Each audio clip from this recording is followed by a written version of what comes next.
नमस्कार दोस्तों, मैं देवेंद्र सोहता द स्कॉलर्स अड्डा की तरफ से आज आप सभी के सामने क्वेश्चन पेपर लेकर आए हैं बीएड एंट्रांस का, जो आज 27 मई को हुआ है। और मैं और मेरी टीम कोशिश करेंगे आप सभी को सारे क्वेश्चन सोल्व करवाने की। तो चलते हैं क्वेश्चन पेपर की ओर। तो दोस्तों, मैं गुरप्रीत द स्कॉलर अड्डा से मैं लेके आया हूं आपके सामने जीएस का पोर्शन। तो आज का जो एग्जाम हुआ उसमें जो पहला क्वेश्चन है वो क्वेश्चन इस तरीके से है कि who is the current governor of Himachal Pradesh. अगर हिंदी में हम बात करें तो ये पूछ रहा है कि हिमाचल प्रदेश के वर्तमान, और साथ ही क्या लिख रहा है, अप्रैल 2023 का राज्यपाल कौन है। जबकि इंग्लिश में क्या नहीं है, डेट नहीं है।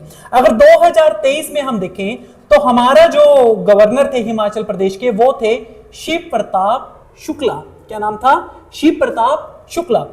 अब हम चलते हैं अपने नेक्स्ट क्वेश्चन की ओर। नेक्स्ट क्वेश्चन जो है हमारा वो क्या है, which hydro electric project is located on Sutlej river. किस रिवर पे पूछ रहा है? ये पूछ रहा है सतलुज रिवर पे। और क्या पूछ रहा है? Hydro electric project. तो देखो सतलुज जो रिवर पे है वो देखो, भाखड़ा नंगल भी सतलुज रिवर पे है, कोल डैम भी सतलुज रिवर पे है, नाथपा झाकरी ये भी सतलुज रिवर पे है, और जो चमेरा है ये है रावी नदी पे। किस नदी पे? रावी नदी पे। मेरे हिसाब से अगर ये क्वेश्चन होना चाहिए था तो क्वेश्चन इस तरीके से होना चाहिए था कि which hydro electric project is not located on Sutlej river. जबकि हमारे पास क्या हो रहा है कि जो ए, बी और सी ये जो तीन ऑप्शन है ये क्या है, सतलुज रिवर पे, और जो चमेरा है वो किस पे है? रावी पे। तो ये क्वेश्चन गलत है क्योंकि ये किस नदी पे पूछ रहा है कि which hydro electric project is located on Sutlej river पे। और सतलुज रिवर पे क्या है, हमारे तीनों पावर प्रोजेक्ट जो है वो किस नदी पे है? सतलुज रिवर पे। फिर आगे चलते हैं अपने क्वेश्चन की ओर। इंग्लिश में पढ़ते हैं पहले। इंग्लिश में कह रहा है कि Manaku is considered one of the great master of following style of painting during the region Raja Sansar Chand. तो किसकी बात कर रहा है कि मनाकू जो है वो किस रीजन की है, किस रीजन से ये बिलोंग करती है। तो देखो हिंदी में एक बार क्वेश्चन पढ़ लेते हैं। क्वेश्चन क्या है कि राजा संसार चंद के शासनकाल के दौरान मनाकू को निम्नलिखित चित्रकला शैली के महान गुरुओं में से एक माना जाता था। तो देखो ये जो है, ये जो पेंटिंग आती है, ये जो स्टाइल था ये था कांगड़ा पेंटिंग। किसका? कांगड़ा पेंटिंग का। जो राजा संसार चंद थे उनके टाइम टेन्योर में ये बहुत फैली फूली। अगले क्वेश्चन की ओर चलते हैं हम, जो क्वेश्चन नंबर 4 है।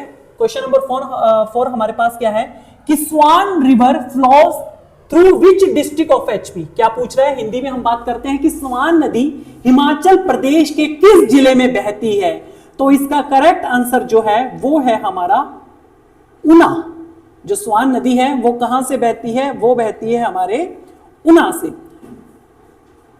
अब हम चलते हैं अपने नेक्स्ट क्वेश्चन की ओर। यह पूछ रहा है कि हिमाचल प्रदेश में अंतर पारिवारिक विनिमय द्वारा विवाह जाना जाता है। इसमें क्या है? अंतर पारिवारिक विवाह क्या होता है कि दो परिवार है, दोनों परिवारों का क्या हो रहा है कि आपसी रिश्ता स्टैब्लिश हो रहा है, शादी हो रही है। तो इसके हमारे पास जो ऑप्शन दिए हैं वो है बट्टा, सट्टा, झाजरा, परेना या इनमें से कोई नहीं। तो इसका जो हमारे पास करेक्ट आंसर है वो है बट्टा सट्टा। यानी कि अंतर पारिवारिक जो शादी होती है उसको हम क्या बोलते हैं? बट्टा सट्टा। नेक्स्ट क्वेश्चन की ओर चलते हैं हम कि काला top wild life sanctuary is located in which district of HP. इस क्वेश्चन में क्या पूछा जा रहा है? ये बोल रहा है कि काला टॉप वाइल्ड लाइफ जो सेंचुरी है वो किस डिस्ट्रिक्ट में है एचपी के। तो ऑप्शन में हमारे पास गिवन है कुल्लू, सिरमौर, चंबा या लाहौल स्पीति। तो इसका जो करेक्ट आंसर होगा वो होगा चंबा। तो ध्यान रखिएगा कि काला टॉप जो वाइल्ड लाइफ सेंचुरी है वो कहां पे लोकेटेड है? वो है चंबा में। नेक्स्ट क्वेश्चन की ओर चलते हैं। The number of uninhabited village in Himachal Pradesh as per census 2011 was. Hindi में एक बार क्वेश्चन पढ़ लेते हैं कि वर्ष 2011 की जनगणना के अनुसार हिमाचल प्रदेश में बिना बसे गांव कितने गांव थे? बिना बसे कितने गांव थे? तो इसका करेक्ट आंसर है 3152 गांव थे। अब चलते हैं हम अगले क्वेश्चन की ओर। अगला क्वेश्चन क्या कह रहा है? The leader of Dhami movement in HP was. जो धामी मूवमेंट था, कि हिंदी में पढ़ लेते कि हिमाचल प्रदेश में धामी आंदोलन के नेता थे डॉक्टर वाई.एस. परमार, भागमल सोथा, पंडित पदमदेव, या इनमें से कोई नहीं। तो देखिए इस ऑप्शन का जो करेक्ट आंसर है वो है इनमें से कोई नहीं। अब नेक्स्ट क्वेश्चन की ओर चलते हैं। नेक्स्ट क्वेश्चन में क्या पूछ रहा है कि Raja Bhuri Singh was the ruler of which princely state. Raja Bhuri Singh किस रियासत के शासक थे? तो ऑप्शन में हमारे पास गिवन है मंडी, चंबा, बिलासपुर और सिरमौर। तो देखिए जो राजा भूरी सिंह थे ये चंबा, डिस्ट्रिक्ट चंबा के क्या थे, ये शासक थे। इन्होंने क्या किया, डिस्ट्रिक्ट चंबा पे क्या किया, शासन किया। क्वेश्चन नंबर 10 बहुत इजी है दोस्तों। ये क्या पूछ रहा है क्वेश्चन नंबर 10 में कि Yamuna river firms the boundary of Himachal Pradesh with which Indian state. Yamuna नदी हिमाचल प्रदेश की सीमा किस भारतीय राज्य के साथ बनाती है? तो इसका बहुत सिंपल है। ऑप्शन में हमारे पास उत्तराखंड, हरियाणा, उत्तर प्रदेश और पंजाब। देखो पंजाब में तो यमुना का कोई सवाल ही नहीं बनता, पंजाब में तो ये कभी बहे ही नहीं। उत्तर प्रदेश में ये जाती है, लेकिन हरियाणा में भी ये गुजरती है, लेकिन उत्तराखंड के साथ क्या होता है, ये क्या करता है, बॉर्डर बनाती है। अगला क्वेश्चन की ओर चलते हैं। Which is the highest peak in Himachal Pradesh. ये क्या पूछ रहा है कि हिमाचल प्रदेश की सबसे ऊंची चोटी कौन सी है? क्या पूछ रहा है कि हिमाचल प्रदेश की सबसे ऊंची चोटी कौन सी है? तो ऑप्शन में हमारे पास गिवन है कौन कौन से, देव टिब्बा, शिला चोटी, रेवपुरगिल या हनुमान टिब्बा। तो इसका करेक्ट आंसर जो हमारे पास है वो है शिला चोटी। उसके बाद नेक्स्ट क्वेश्चन की ओर चलते हैं कि where is the Indian institute of technology IIT in Himachal Pradesh located. क्या पूछ रहा है कि आईआईटी जो हिमाचल प्रदेश में कहां पर लोकेटेड है? ऑप्शन हमारे पास है मंडी, सोलन, हमीरपुर या पूछ रहा है ऊना। तो देखो जो आईआईटी है वो है हमारी डिस्ट्रिक्ट मंडी में। आईआईटी कहां पे है? डिस्ट्रिक्ट मंडी में। और एनआईटी कहां पे है? वो है हमारी डिस्ट्रिक्ट हमीरपुर में। एनआईटी हमीरपुर और आईआईटी कहां पे है? मंडी में। अब अगले एक क्वेश्चन की ओर चलते हैं कि where is the national institute of fashion technology located in Himachal Pradesh. क्या पूछ रहा है कि हिमाचल प्रदेश में राष्ट्रीय फैशन प्रौद्योगिकी संस्थान NIFT कहां स्थित है? तो ऑप्शन ये हमारे पास जो गिवन दे रहा है वो है चंबा, कांगड़ा, ऊना या धर्मशाला। तो देखिए इसका जो करेक्ट आंसर है वो है डिस्ट्रिक्ट कांगड़ा। तो जो NIFT जो है हमारा वो कहां पे है? कांगड़ा में है। अगला क्वेश्चन है when was the Himachal Pradesh formed as a union territory. क्या बोल रहा है कि हिमाचल प्रदेश जो है वो यूनियन टेरिटरी, केंद्र शासित जो प्रदेश के रूप में कब स्थापित किया गया? तो इसका करेक्ट आंसर है 1 नवंबर 1956। इसका करेक्ट जो आंसर है 1 नवंबर 1956। अब नेक्स्ट क्वेश्चन की ओर चलते हैं। Who was the first vice chancellor of Himachal Pradesh university HPU Shimla. तो HPU ने भी अपने क्या है वाइस चांसलरों में से एक क्वेश्चन पूछा है। तो वाइस चांसलर जो है जो थे फर्स्ट थे वो थे प्रोफेसर RK सिंह। ध्यान रखना कि क्या है इसका करेक्ट आंसर क्या होगा, professor RK Singh. Next question की ओर चलते हैं हम। तो बहुत ही इजी क्वेश्चन है। ये क्या पूछ रहा है यहां पे कि where is the headquarter of united nation organization UNO located. क्या पूछ रहा है UNO यूनाइटेड नेशन जो ऑर्गेनाइजेशन है उसका हेडक्वार्टर कहां पे है? तो इसका करेक्ट आंसर है हमारे पास वो है न्यूयॉर्क USA में। ठीक है जी। अब चलते हैं हम अगले क्वेश्चन की ओर। On which date the Nobel prize is awarded. Nobel पुरस्कार किस तारीख को दिया जाता है? तो इसका करेक्ट आंसर जो हमारे पास है वो है 10 दिसंबर। नेक्स्ट क्वेश्चन की ओर चलते हैं हम कि this city is known as silicon valley of India. यानी कि किस शहर को भारत की सिलिकॉन वैली के नाम से जाना जाता है? ये क्वेश्चन नंबर 18 है। तो इसमें हमारे पास क्वेश्चन क्या क्या दिए हुए हैं? हैदराबाद है, बेंगलुरु है, पुणे है और चेन्नई है। तो सिलिकॉन वैली के नाम से जो जानी जाती है उसका करेक्ट ऑप्शन है ऑप्शन नंबर बी। अब अगले क्वेश्चन की ओर चलते हैं। Which Indian state does not have an international border. ये क्या पूछ रहा है कि किस स्टेट के पास क्या नहीं है, इंटरनेशनल बॉर्डर की अंतरराष्ट्रीय सीमा नहीं है। तो ऑप्शन में हमारे पास क्या है, असम है, पंजाब है, हरियाणा है और सिक्किम है। पंजाब के साथ पाकिस्तान चला जाता है, तो इसका करेक्ट आंसर जो हमारे पास होगा वो होगा option number C, Haryana. Haryana एक ऐसी स्टेट है जो क्या करती है, किसी के साथ अपना बॉर्डर साझा, इंटरनेशनल बॉर्डर नहीं लगता। अगले क्वेश्चन चलते हैं हम कि विच is the highest civilian award in India. Bharat का सर्वोच्च नागरिक पुरस्कार कौन सा है? तो ऑप्शन में हमारे पास जो गिवन है वो है ए भारत रत्न, पद्मश्री, पद्मा भूषण या पद्मा विभूषण। तो इसका करेक्ट आंसर जो है वो है ए भारत रत्न। भारत रत्न क्या है, सर्वोच्च नागरिक पुरस्कार है। अगले क्वेश्चन की ओर चलते हैं हम कि which Indian scientist won the Nobel prize in physics in 1930। किस भारतीय वैज्ञानिक ने 1930 में भौतिकी का नोबेल प्राइज जीता? तो ऑप्शन हमारे पास है एस चंद्रशेखर, होमी भाभा, जगदीश चंद्र बोस या सीवी रमन। तो इसका जो करेक्ट आंसर है वो है सीवी रमन। अगले क्वेश्चन की ओर चलते हैं, क्वेश्चन नंबर 22। क्वेश्चन नंबर 22 हमारा क्या बोल रहा है कि who appoint the chief election commissioner of India. Bharat के मुख्य निर्वाचन आयुक्त की नियुक्ति कौन करता है?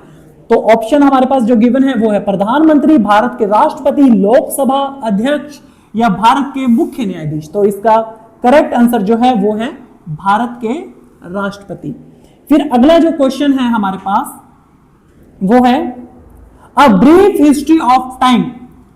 A brief history of time पुस्तक के लेखन कौन है? तो इसका सिंपल सा क्वेश्चन है, इसके लेखक जो है वो है स्टीफन हॉकिंग। नेक्स्ट क्वेश्चन की ओर चलते हैं। India first education satellite was named. तो ये है एड्यूसेट। जो हमारा फर्स्ट एजुकेशन सैटेलाइट था उसका नाम क्या था, एड्यूसेट, जो क्या हुआ था 2004 में क्या किया था, लॉन्च किया गया था।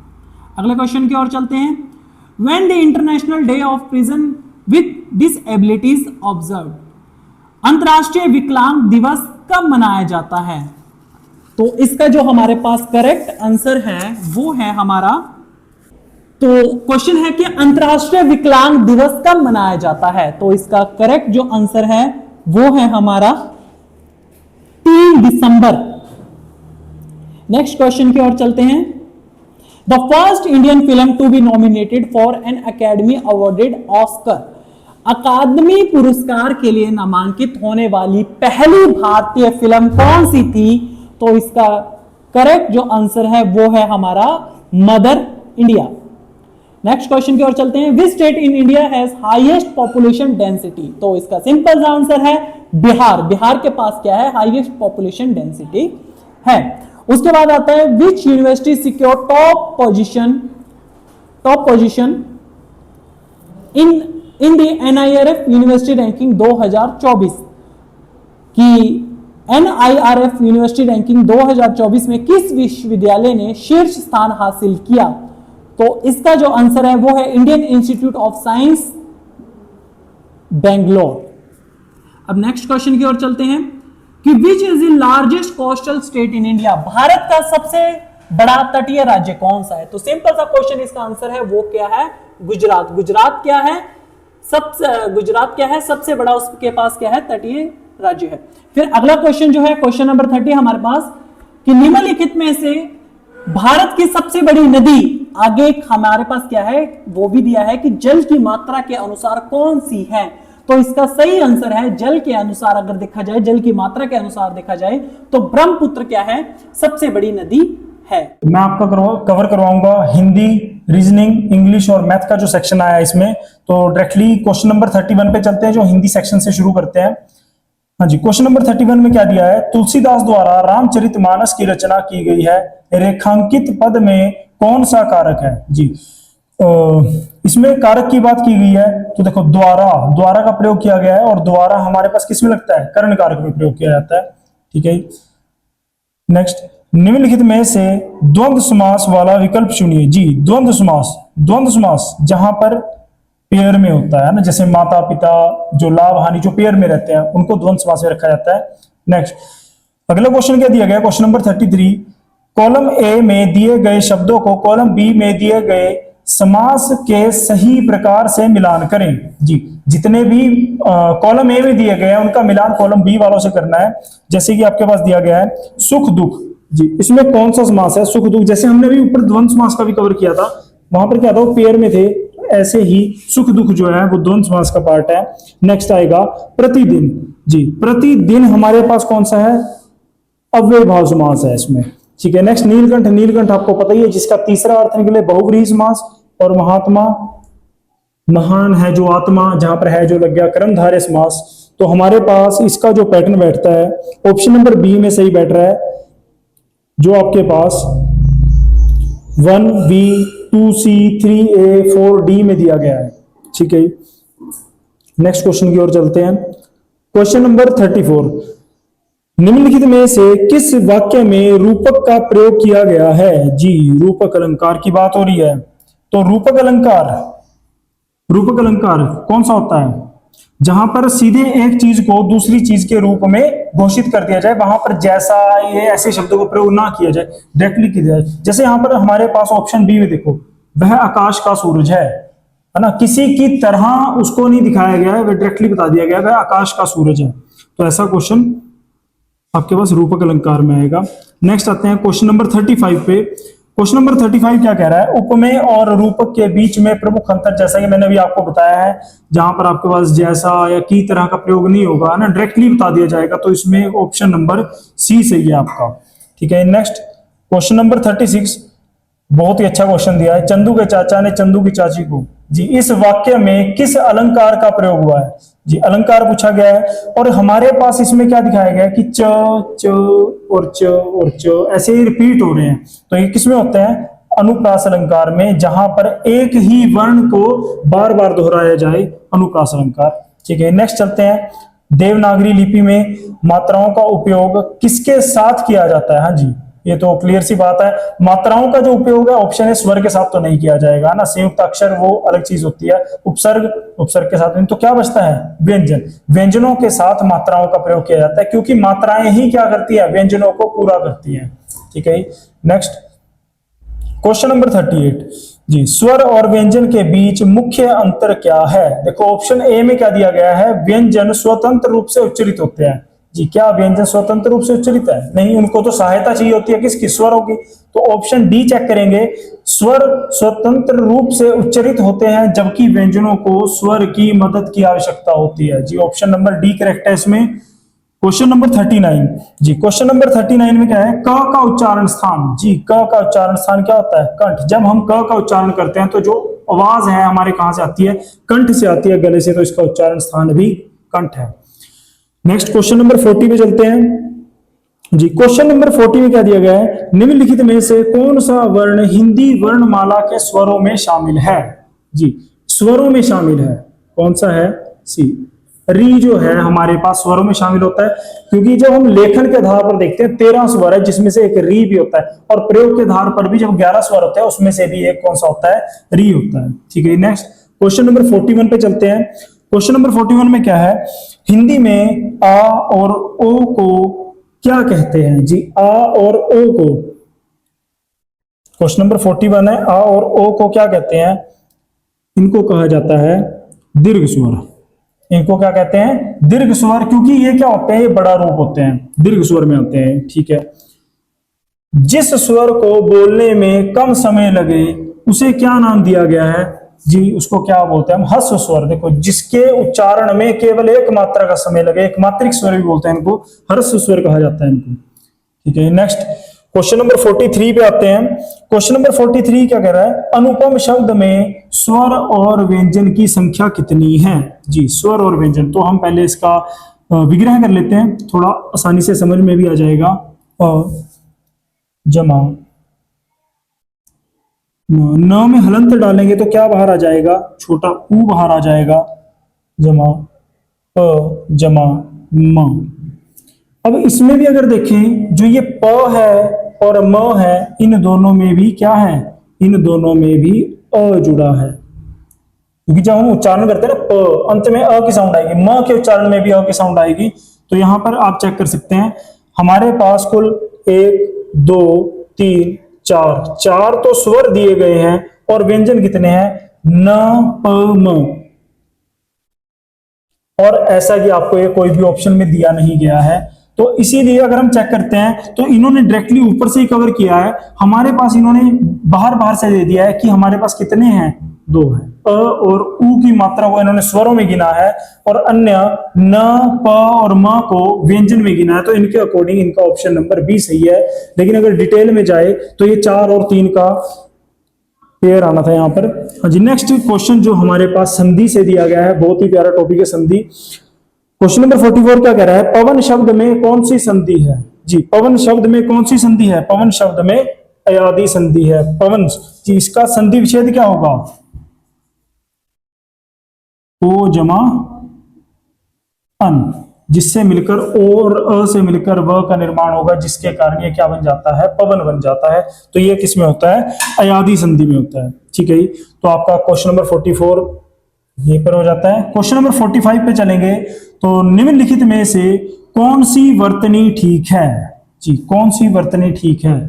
इन्होंने क्या लिखने की कोशिश की है? रचयिता लिखने की कोशिश की है, और रचयिता ऑप्शन नंबर बी आपका सही है। ठीक है, तो निम्नलिखित में से पुल्लिंग शब्द है। जी, हम क्या बोलते हैं? घास काटी गई है ना? घास काटी गई, घास को काटा नहीं है, घास काटी गई है, तो ये तो स्त्रीलिंग में आया।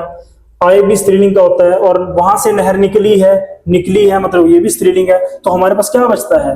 वे। वे क्या है? हमारे पास एक पुल्लिंग शब्द है।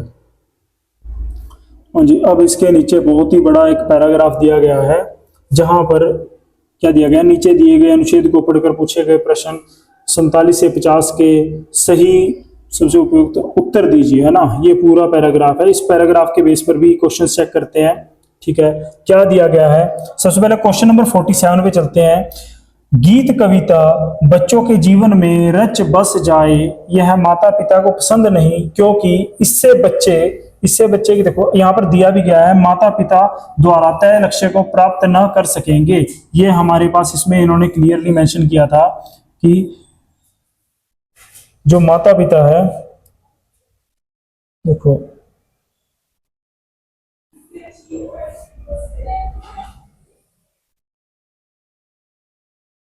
वे उन रास्ते से भटक जाएंगे जिन पर वे चलाना चाहते हैं। ये क्लियरली दिया है इन्होंने इसमें। ठीक है, नेक्स्ट, शिक्षा व्यवस्था गीत कविता को किस दृष्टि से देखती है? वो इसको एक बाधक के रूप में देखती है, क्योंकि इसमें जो पैराग्राफ है इसमें इन्होंने क्लियरली मेंशन कर दिया था कि जो शिक्षा व्यवस्था है वो भी गीत और कविताओं को प्रेफरेंस नहीं देना चाहते। वो भी क्या देखते हैं कि इन सभी के लिए उनके पास समय नहीं है, तो ये बाधा का रूप है। नेक्स्ट क्वेश्चन में हमारे पास क्या है? सांस्कृतिक में प्रत्यय क्या है? सांस्कृतिक में क्या प्रत्यय है? सांस्कृतिक में इक प्रत्यय का प्रयोग किया गया है। नेक्स्ट क्वेश्चन की ओर चलते हैं। गीत कविता के बारे में कौन सा कथन सही नहीं है? जी, गीत कविता के बारे में कौन सा कथन सही नहीं है? ये संस्कृति का अभिन्न हिस्सा है। जी, ये जीवन शैली का स्वाभाविक हिस्सा है। यहाँ पर क्या दिया है? जबकि ऊपर पैराग्राफ में है की जगह पर था का प्रयोग किया गया था, क्योंकि ये हिस्सा था, अब नहीं है। ठीक है, तो इसके बारे में सही नहीं बताया गया है।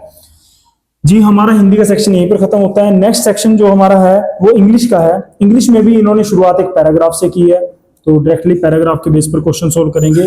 जी, question number 51, what is a key characteristic of a student centralized classroom as described in the passage?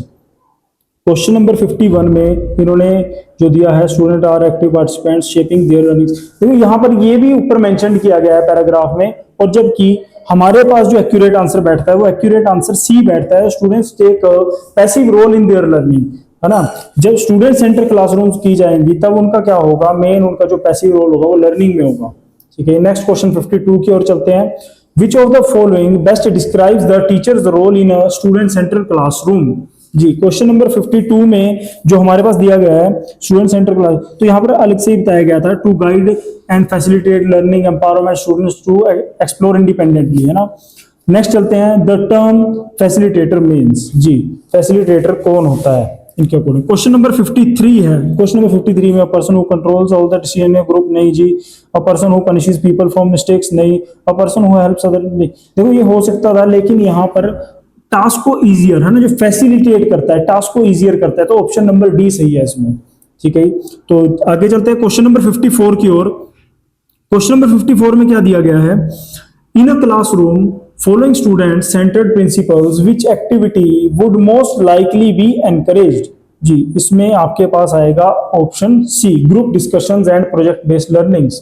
Next आएगा question number 55, how does a student centered approach affect students development beyond academics. तो question number 55 में option D सही है, students gain critical thinking and emotional skills fostering well rounded growth. ठीक है, next question number 56 में which of the following is the closest synonym of scaffolding. जी, इसका सबसे क्लोजेस्ट सिनोनियम पूछा गया है और क्लोजेस्ट सिनोनियम इसका है support. Next, choose the correctly spelled word. जी, इसमें से करेक्ट कौन सा है, इसके बारे में बात करेंगे। ऑप्शन बी इसमें बिल्कुल ही सही दिया गया है, क्योंकि इसमें टी का यूज किया गया है, बीच में जो टी का यूज होता है। और यहां पर अगर हम देखते हैं, यहां पर ई मिसिंग है, लास्ट वाले में ई मिसिंग है, तो ऑप्शन बी सही है यहां पर। ठीक है, नेक्स्ट चलते हैं क्वेश्चन नंबर 58 की ओर। क्वेश्चन नंबर 58 क्या कह रहा है, to be dash effective communicator a teacher must listen as much as they speak. जी, टू बी, देखो यहां पर ई क्या है, आपके पास एक वोवल है, आर्टिकल पूछा गया, आर्टिकल से क्वेश्चन आया है, ई वोवल है, इफेक्टिव साउंड भी एक स्वर की दे रहा है, तो यहां पर क्या आएगा, एन का यूज किया जाएगा। You dash complete your assignment by tomorrow. जी, क्वेश्चन नंबर 59, यहां देखो you dash complete your assignment by, यहां पर क्या शो कर दिए, कंपल्शन की करना ही पड़ेगा, तो यहां पर क्या आएगा, ऑप्शन बी मस्ट सही होगा। नेक्स्ट चलते हैं क्वेश्चन नंबर 60 की ओर। क्वेश्चन नंबर 60 का कहना है, which of the following sentences is grammatically correct. Grammatically कौन सा सेंटेंस इसमें से करेक्ट है, इसमें जाएंगे। देखो यहां पर अगर हम चेक करते हैं, शी कैन संग ब्यूटिफुली, कैन प्रेजेंट में होगा और संग पास्ट में चला गया, तो ऐसे ही शी कैन सिंगिंग ब्यूटिफुली। जी गलत है ये भी, शी सिंग ब्यूटिफुली, बट यहां पर कैन भी आ सकता है कि वो कर सकती है, तो यहां पर क्या आएगा, ऑप्शन डी सही है, शी कैन सिंग ब्यूटिफुली। जी, next, pedagogy means science of teaching and learning, science of learning. जी यहाँ पर क्लियर है, ये इसका मतलब क्या होता है, science of teaching and learning होता है।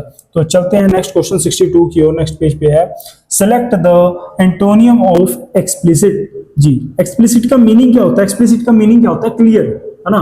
तो जो अनक्लियर हो, जो पारदर्शी ना हो, उसको क्या बोलेंगे, वे।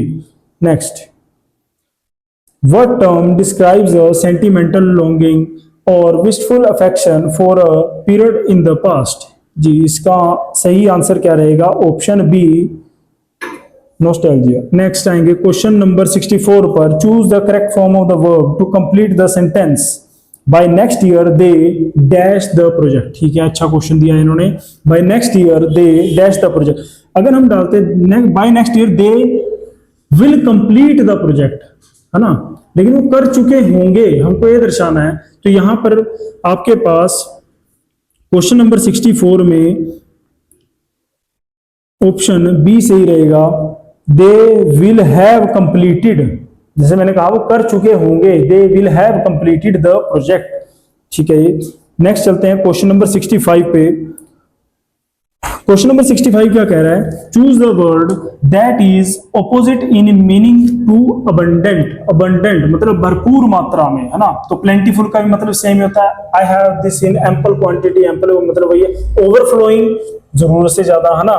तो यहां पर इसका ऑपोजिट क्या होगा, स्कार्स, जहां पर कमी हो।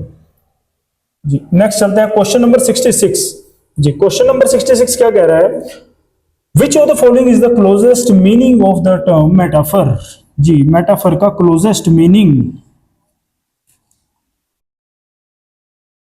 देखो यहां पर ये बता दिया गया है, a direct comparison between two unlike things without using like और एज, है ना, डायरेक्टली कंपैरिजन किया जाए जहां पर लाइक और एज के बिना, जैसा कि रूपक में भी बताया था, अलंकार में भी आपको।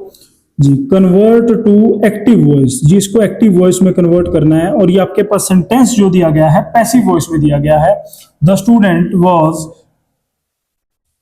The book was red by the student, ये दिया गया आपको। तो इसको अगर हम अलग अलग करते हैं, द स्टूडेंट वाज आपका हेल्पिंग वर्ब आ गया, रेड थर्ड फॉर्म आ गई मेन वर्ब की, बाय का यूज बीच में किया गया है और द स्टूडेंट, है ना। तो जब हम इसको पैसिव वॉइस में सॉरी एक्टिव वॉइस में बदलेंगे पैसिव वॉइस से, तो सबसे पहले क्या आएगा, द स्टूडेंट अटता है ना, जो सब्जेक्ट है हमारे पास, तो सबसे पहले आएगा द स्टूडेंट, द स्टूडेंट। अब हमारे पास यहां पर वॉज का यूज किया गया, वॉज का यूज सिर्फ सेकंड फॉर्म की कंडीशन में किया जाता है, तो हम यहां पर क्या लगाएंगे, रेड, द स्टूडेंट रेड। अब यहां पर लास्ट में ऑब्जेक्ट आ जाएगा द बुक, क्योंकि बाय का यूज तो बीच में नहीं किया जाएगा, तो ऑप्शन नंबर बी हमारे पास सही है इसमें, ऑप्शन बी हमारे पास बिल्कुल सही है इसमें, ठीक है। तो चलते हैं नेक्स्ट क्वेश्चन पे। क्वेश्चन नंबर 68 क्या है, which of the following sentences contains a simile. जी, क्वेश्चन नंबर 68 क्या कह रहा है, इनमें से कौन से सेंटेंस में सिमिली है, तो यहां पर इसमें है he is as brave as a lion, जहां पर किसी को, जहां पर हमारे पास एज का यूज किया जाता है ना ज्यादा, जहां पर एज का यूज किया जाता है वहां पर सिमिली पाई जाती है, क्योंकि he is as brave as a lion, क्यों लॉयन के जितना ब्रेव है ना। नेक्स्ट आएगा question number 69, choose the correct indirect speech. जी, इसमें से कौन सी इनडायरेक्ट स्पीच करेक्ट है, तो ही सेड सेम आएगा, इन्वर्टेड कोमास दैट में बदल जाते हैं, ही सेड दैट, अभी तक तो 3 ऑप्शंस में सही है, that I can do this work. I, जो आई है ये किस में उठता है, देखो फर्स्ट पर्सन है, फर्स्ट पर्सन के लिए सब्जेक्ट उठेगा और ही का क्या बन जाएगा, ही आ जाएगा, देखो he could do, so option number D इसमें हमारा सही है, he said that he could do this work, ठीक है। क्वेश्चन नंबर 69 भी हो गया। नेक्स्ट चलते हैं क्वेश्चन नंबर 70 की ओर, what is the opposite of meticulous. जी, opposite of meticulous careless. Next question number 71। जी, क्वेश्चन नंबर 71 से हमने अब एंटर कर दिया है अपने रीजनिंग सेक्शन में, रीजनिंग सेक्शन में हम एंटर कर चुके हैं। तो देखो यहाँ पर हमारे पास शुरुआत में क्या दे दिया है, all roses are flowers, all flowers are plants. तो इसका कंक्लूजन क्या बन रहा है कि ऑल रोजेज आर प्लांट्स, देखो हमारे पास क्या दिया गया है, सभी गुलाब फूल हैं और सभी फूल पौधे हैं। तो इसका निष्कर्ष क्या निकलेगा कि जितने भी गुलाब हैं वो सारे क्या हैं, वो सारे पौधे हैं। तो ये किसका एग्जाम्पल है, ये पूछा गया है कि ये एग्जाम्पल है डिडक्टिव रीजनिंग का, जहां पर लॉजिक्स का यूज किया जाता है, ठीक है। नेक्स्ट चलते हैं आगे, what number comes next in the series. जी, 2, 6, 12, 20, 30, बिल्कुल ही इजी क्वेश्चन दिया है इन्होंने रीजनिंग का। चेक करेंगे हमारे पास, देखो 2 से 6 पर जाना है, 2 से 6 पर जाना है तो हम क्या करेंगे, इसमें 4 प्लस करेंगे। 6 से 12 पर जाना है तो 6 प्लस किया जाएगा। 12 से 20 पर जाना है तो इसमें 8 प्लस किया जाएगा, और 20 से 30 पर जाना है तो 10, 4, 6, 8, 10, तो अगला क्या आएगा, अगला 12 आएगा, और 12 ऐड करते ही क्या आ जाएगा, 42 इसका आंसर आ जाएगा, ऑप्शन बी सही हो जाएगा, ठीक है। नेक्स्ट चलते हैं क्वेश्चन नंबर 73, क्या कह रहा है, ए इज टॉलर देन बी। जो ए है, देखो ए बी से लंबा है, जो ए है वो बी से लंबा है, बी से लंबा कौन है, ए बता दिया गया है, ए बी से लंबा है, सी ए से लंबा है, जो सी है वो ए से भी लंबा है, तो जो जितना लंबा है उसको हम उतना ऊपर रखें, जो जितना छोटा है उसको नीचे रखेंगे। डी सी से लंबा है, जो डी है वो सी से लंबा है, डी को सी से लंबा बताया गया है, तो सबसे छोटा कौन है, तो इसका सही आंसर रहेगा ऑप्शन डी, जिसका आंसर होगा बी। नेक्स्ट क्वेश्चन नंबर 74, ठीक है, a teacher checks 45 answer sheets in 3 hours at the same rate, how many answer sheets can be checked in 5 hours. ठीक है जी, एक शिक्षक 3 घंटे में 45 उत्तर पुस्तिकाओं की जांच करता है, ठीक है, 3 घंटे में जांच करता है कितने की, 45 उत्तर पुस्तिकाओं की। उसी दर पर 5 घंटे में कितनी उत्तर पुस्तिकाओं की जांच की जा सकती है जी। तो यहां से हम निकाल लेंगे वो 3 घंटे में, मतलब कि हम इसको अगर मिनट्स में चेंज करें तो हम इसको क्या करेंगे, इंटू 60 करेंगे, 6 × 18 में बन गया आपका 180। तो 180 में कितनी हो रही है, 45 उत्तर पुस्तिकाएं चेक हो रही है। हम इधर निकालेंगे, एक का टाइम निकालेंगे, एक का टाइम निकालेंगे तो क्या आएगा, 45 इधर आ जाएगा, तो 180/45 हो जाएगा। ठीक है, 180/45 हो जाएगा इधर। तो इसको काटेंगे पीटेंगे, और जब हमारे पास क्या पूछा गया, एक चीज और चेक करेंगे, हमारे पास क्या पूछा गया, 5 घंटे में जी, 5 घंटे में कितनी, तो मतलब हमको कितना निकालना है, 5 घंटे का 5 गुना 60, हमको 300 का निकालना है।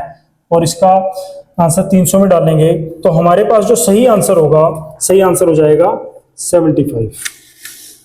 ठीक है, आप इसको 5 से काट कर चेक कर सकते हैं। सारा कटने के बाद जब इसको 300 से चेक करेंगे, 300 से भाग करेंगे 300 से, तब हमारे पास क्या आंसर आएगा, 75 आ जाएगा। ठीक है, क्वेश्चन नंबर नेक्स्ट चलते हैं 75 पे। If the student teacher ratio in a school is 25:1 and there are 19 teachers, how many students are there.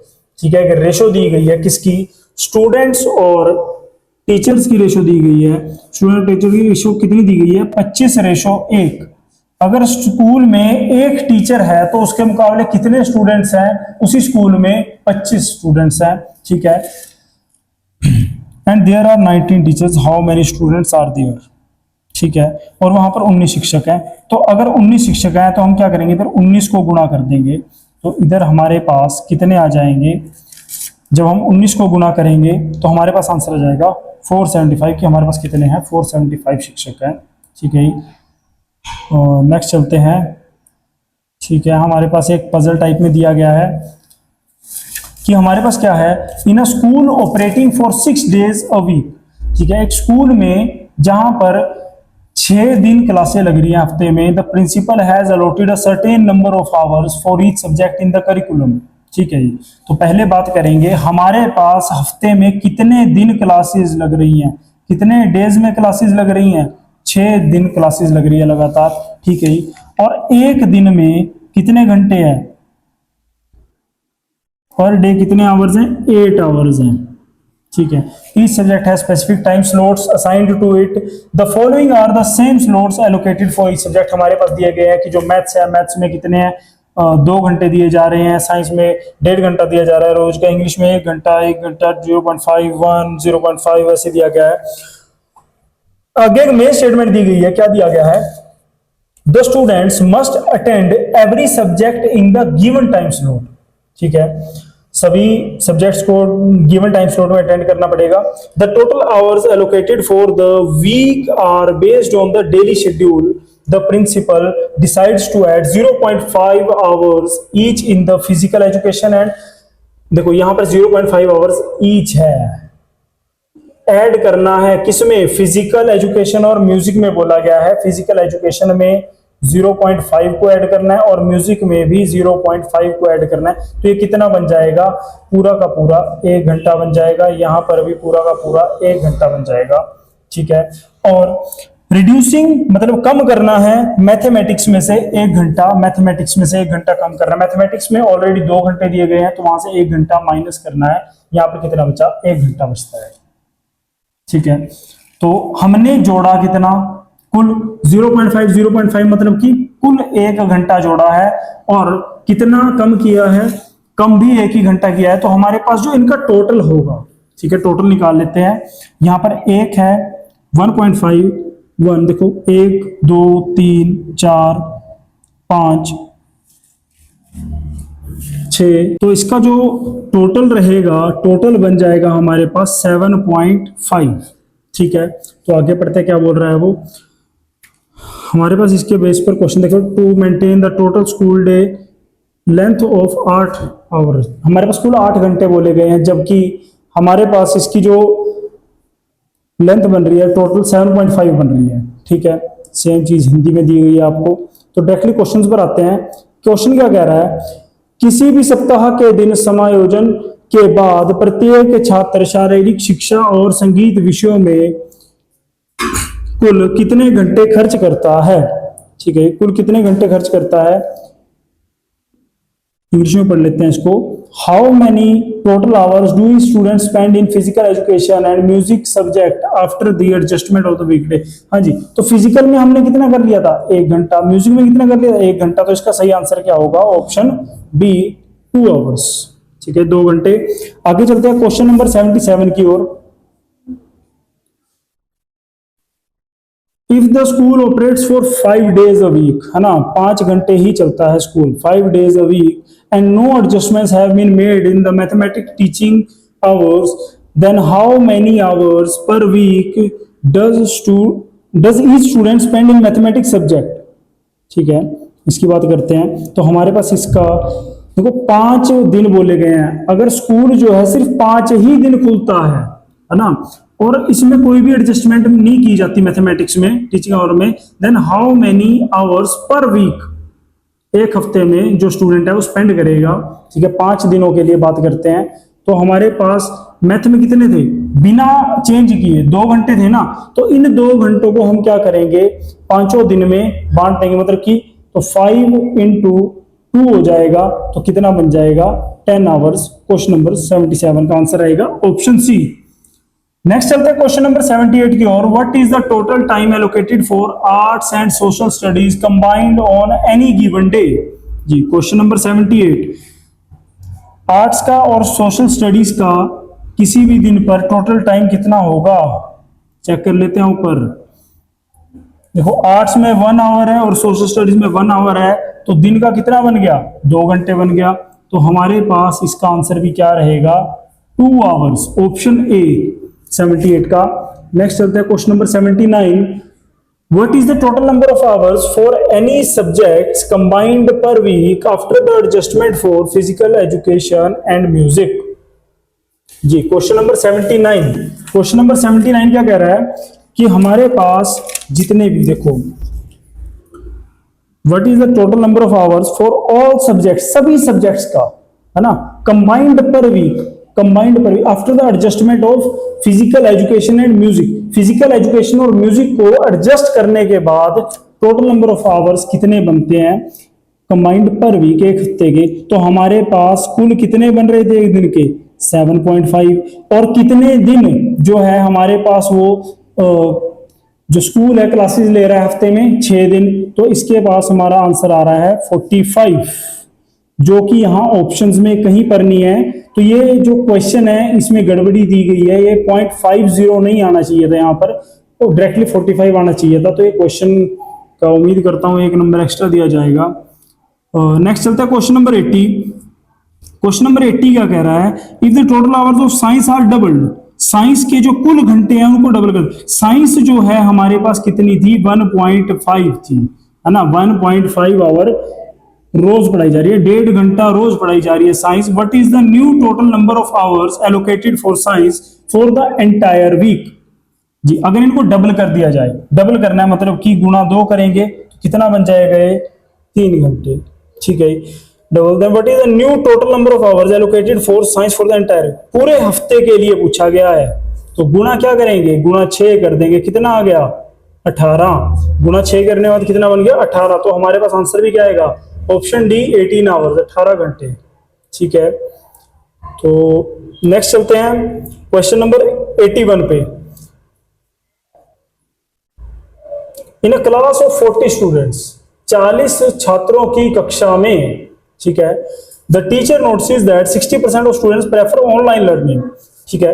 कुल कितने बच्चे हैं हमारे पास, एक कक्षा में 40 बच्चे हैं। इन 40 बच्चों में क्या कह रहा है टीचर नोटिस, जो 60% बच्चे हैं वो क्या प्रेफर करते हैं, ऑनलाइन लर्निंग प्रेफर करते हैं, ऑनलाइन पढ़ना प्रेफर करते हैं। और जो बचे हुए 40% है, वो 60% है, इधर 40% है, वो क्या करते हैं, इन पर्सनल लर्निंग, है ना, इन पर्सनल लर्निंग प्रेफर करते हैं वो। तो इफ 10 स्टूडेंट्स, इफ का बहुत बड़ा रोल रहता है, if 10 students in the class have no preference, 10 बच्चों की कोई प्रेफरेंस है ही नहीं, ना वो ऑनलाइन के फेवर में है और ना ही वो ऑफलाइन इन पर्सन लर्निंग के फेवर में है, तो कितने स्टूडेंट्स हैं जो इन पर्सन लर्निंग को प्रेफर करते हैं, हमारे पास क्वेश्चन है, ठीक है। तो हम क्या करेंगे, पहले तो 40 में से ये 10 बच्चों को निकाल लेंगे, क्योंकि जो 10 बच्चे तो कुछ प्रेफर ही नहीं कर रहे ना, तो उनकी तो प्रेफरेंस की मैटर ही नहीं कर रही। तो 40 में से 10 निकलेगा, कितना बचा, पीछे 30 बच्चे बचते हैं हमारे पास, ठीक है। तो ये जो 30 बच्चे हैं, क्वेश्चन नंबर 81 की बात कर रहे हैं, जो 30 बच्चे हैं, अब ये जो 30 बच्चे हैं इनमें से हम डिवाइड करेंगे 60% और 40%। जो 60% है वो किसके फेवर में है, वो ऑनलाइन के फेवर में है, और जितने वो है वो इन पर्सन लर्निंग के है ना, वो इसमें है। तो हमारे पास पूछा क्या गया है, तो कितने स्टूडेंट है जो इन पर्सन लर्निंग के फेवर में है, तो हमारे पास आंसर क्या आएगा, सीधा ही हमने 30 का 40% निकालना है, 40/100, ये कट गया, ये कट गया, 4 3 कितना हो गया 12, तो ऑप्शन बी सही है हमारे पास। ठीक है, क्वेश्चन नंबर 81 का ऑप्शन बी आ गया। नेक्स्ट चलते हैं क्वेश्चन नंबर 82। ठीक है, क्वेश्चन नंबर 82 क्या है, in a school playground 4 wooden poles A B C D are used to mark the corners in a rectangular area, each pole is of different height. जितने भी पोल है वो सारे अलग अलग हाइट्स के हैं। एक रेक्टेंगुलर प्लेग्राउंड है, मैं बना भी देता हूं, रेक्टेंगुलर प्लेग्राउंड है जिसमें 4 पोल्स लगाए गए, चारों अलग अलग कोनों में पोल्स लगाए गए हैं।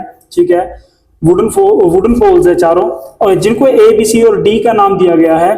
तो ईच पोल डिफरेंट हाइट, सभी पोल्स की हाइट डिफरेंट है। Pole A is taller than pole B, जो पोल ए है वो पोल बी से बड़ा है, पोल बी से बड़ा है। तो पोल बी को नीचे रखिए ना, वो छोटा है हाइट में, पोल ए पोल बी से बड़ा है। बट शॉर्टर देन पोल सी, जो पोल है वो पोल बी से तो बड़ा है लेकिन किससे छोटा है, पोल सी से छोटा है ना।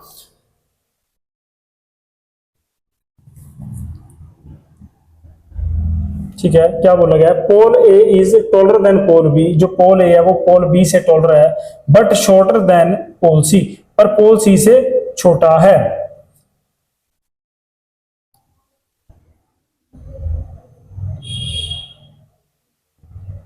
इसको एक बार हिंदी में भी मैं आपको समझा देता हूं ताकि दिक्कत ना आए।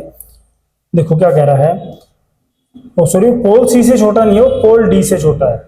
मैं वही थोड़ा मेरे को मिस्टेक लग रहा था, यहाँ पर क्वेश्चन कटा हुआ है, जो ये है यहाँ पर पोल डी आएगा। हम इसको हिंदी वाले में समझ लेते हैं जाकर क्या लिखा है, इसमें क्वेश्चन पूरा दिया गया है। स्कूल के खेल के मैदान में 4 लकड़ी के खंभे ए बी सी और डी का उपयोग आयताकार क्षेत्र के कोनों को चिन्हित करने के लिए किया गया है। प्रत्येक खंभा एक अलग ऊंचाई का है, सेम चीज जो मैंने आपको समझा दी है। खंभा ए खंभा बी से लंबा है, जो खंभा ए है वो किससे लंबा है, खंभे बी से लंबा है, तो ए को ऊपर रखेंगे, लेकिन डी से छोटा है। जो ए है वो बी से तो लंबा है लेकिन डी से छोटा है, तो डी सबसे ऊपर आएगा। तो अगर खंभा सी सभी 4 खंभों में सबसे छोटा है, जो खंभा सी है वो सभी में सबसे छोटा है। ठीक है, सभी खंभों में सबसे छोटा है। तो ध्रुव डी सबसे लंबा नहीं है, और क्या बोलते हैं, जो ध्रुव डी है वो सबसे लंबा नहीं है जी, जो डी है वो सबसे लंबा नहीं है। और हमारे पास क्या रहा है, सबसे लंबा आ रहा है, और इनके अलावा कोई 5वां है भी नहीं। तो इसमें हमारे पास ऑप्शन सी सही होगा। उपरोक्त जानकारी पर निर्धारित नहीं किया जा सकता कि कौन सा पोल सबसे लंबा है, क्योंकि इन्होंने गलत दिया है हमको। ठीक है, what is the solution of the problem given below. जी, हमारे पास एक मैथ का क्वेश्चन और आ गया है। क्या दिया गया है, अंडर रूट 0.04 प्लस 0.04 का स्क्वायर करना है हमको। तो हम क्या करेंगे, यहां से पॉइंट हटा देंगे और नीचे क्या आ जाएगा 100, क्योंकि पॉइंट के बाद 2 डिजिट से नीचे क्या आ जाएगा 100 आ जाएगा। तो रूट 4/100 मतलब ये क्या बन गया।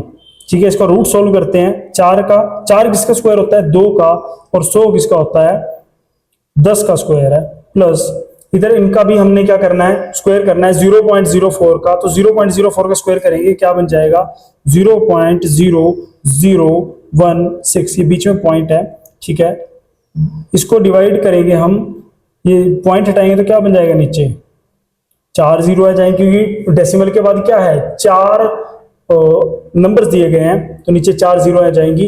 इसका एलसीएम ले लेते हैं, एलसीएम आ गया 10,000। इसको डिवाइड करेंगे 10 से तो क्या बन गया 1000 बचा। तो यहाँ पर क्या आ जाएगा, गुना करेंगे 2 से, 2000 जमा, और यहाँ पर पूरा का पूरा 16 है, क्योंकि 10,000 से कट जाएगा और 1 बचेगा, 1 को 16 से गुना करेंगे 16 बच जाएगा।